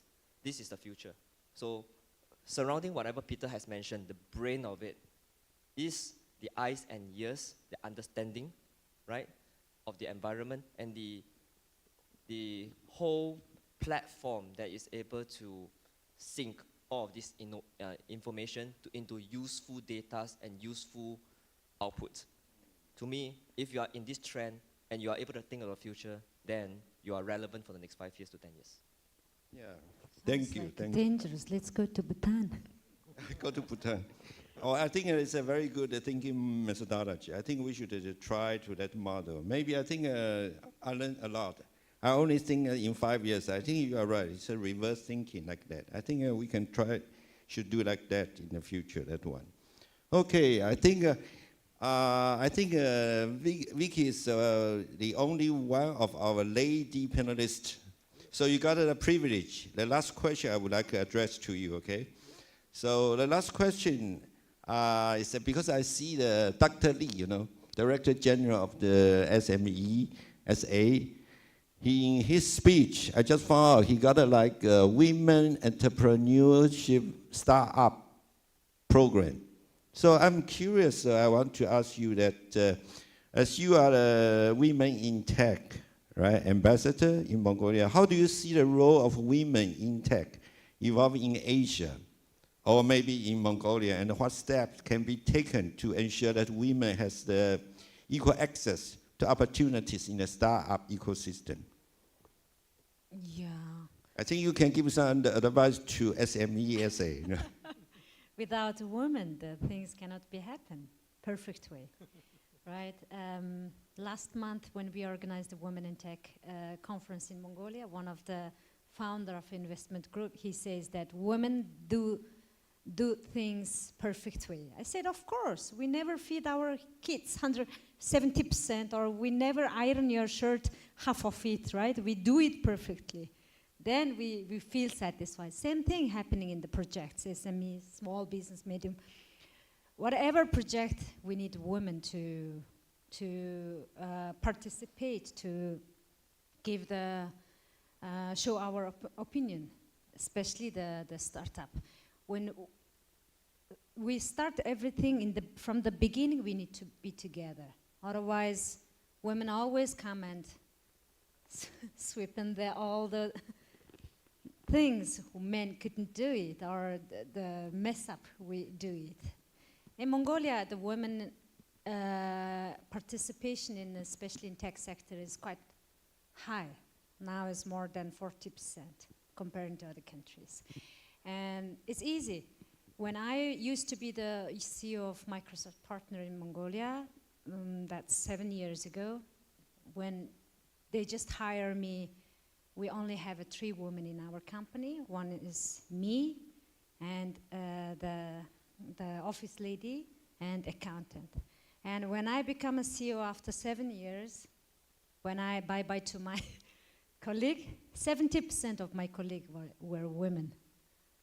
30% were men. So this is the power of women. It's not because we are chasing your position or his position. We just want to work together. That's all. Make it perfect way.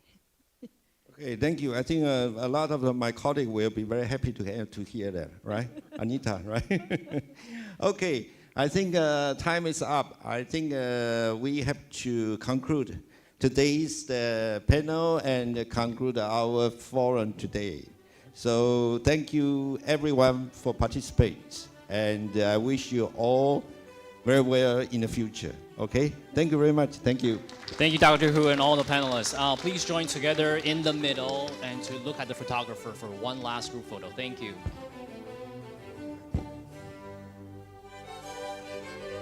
And the audience, please give all the panelists and Dr. Hu a round of applause.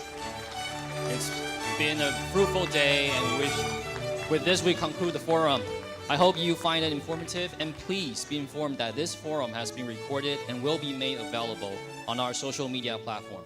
Follow us if you're interested in the program we just announced. For all the online viewers, follow us to stay updated on our future events. Thank you for joining us today, and we look forward to seeing you again soon. Thank you.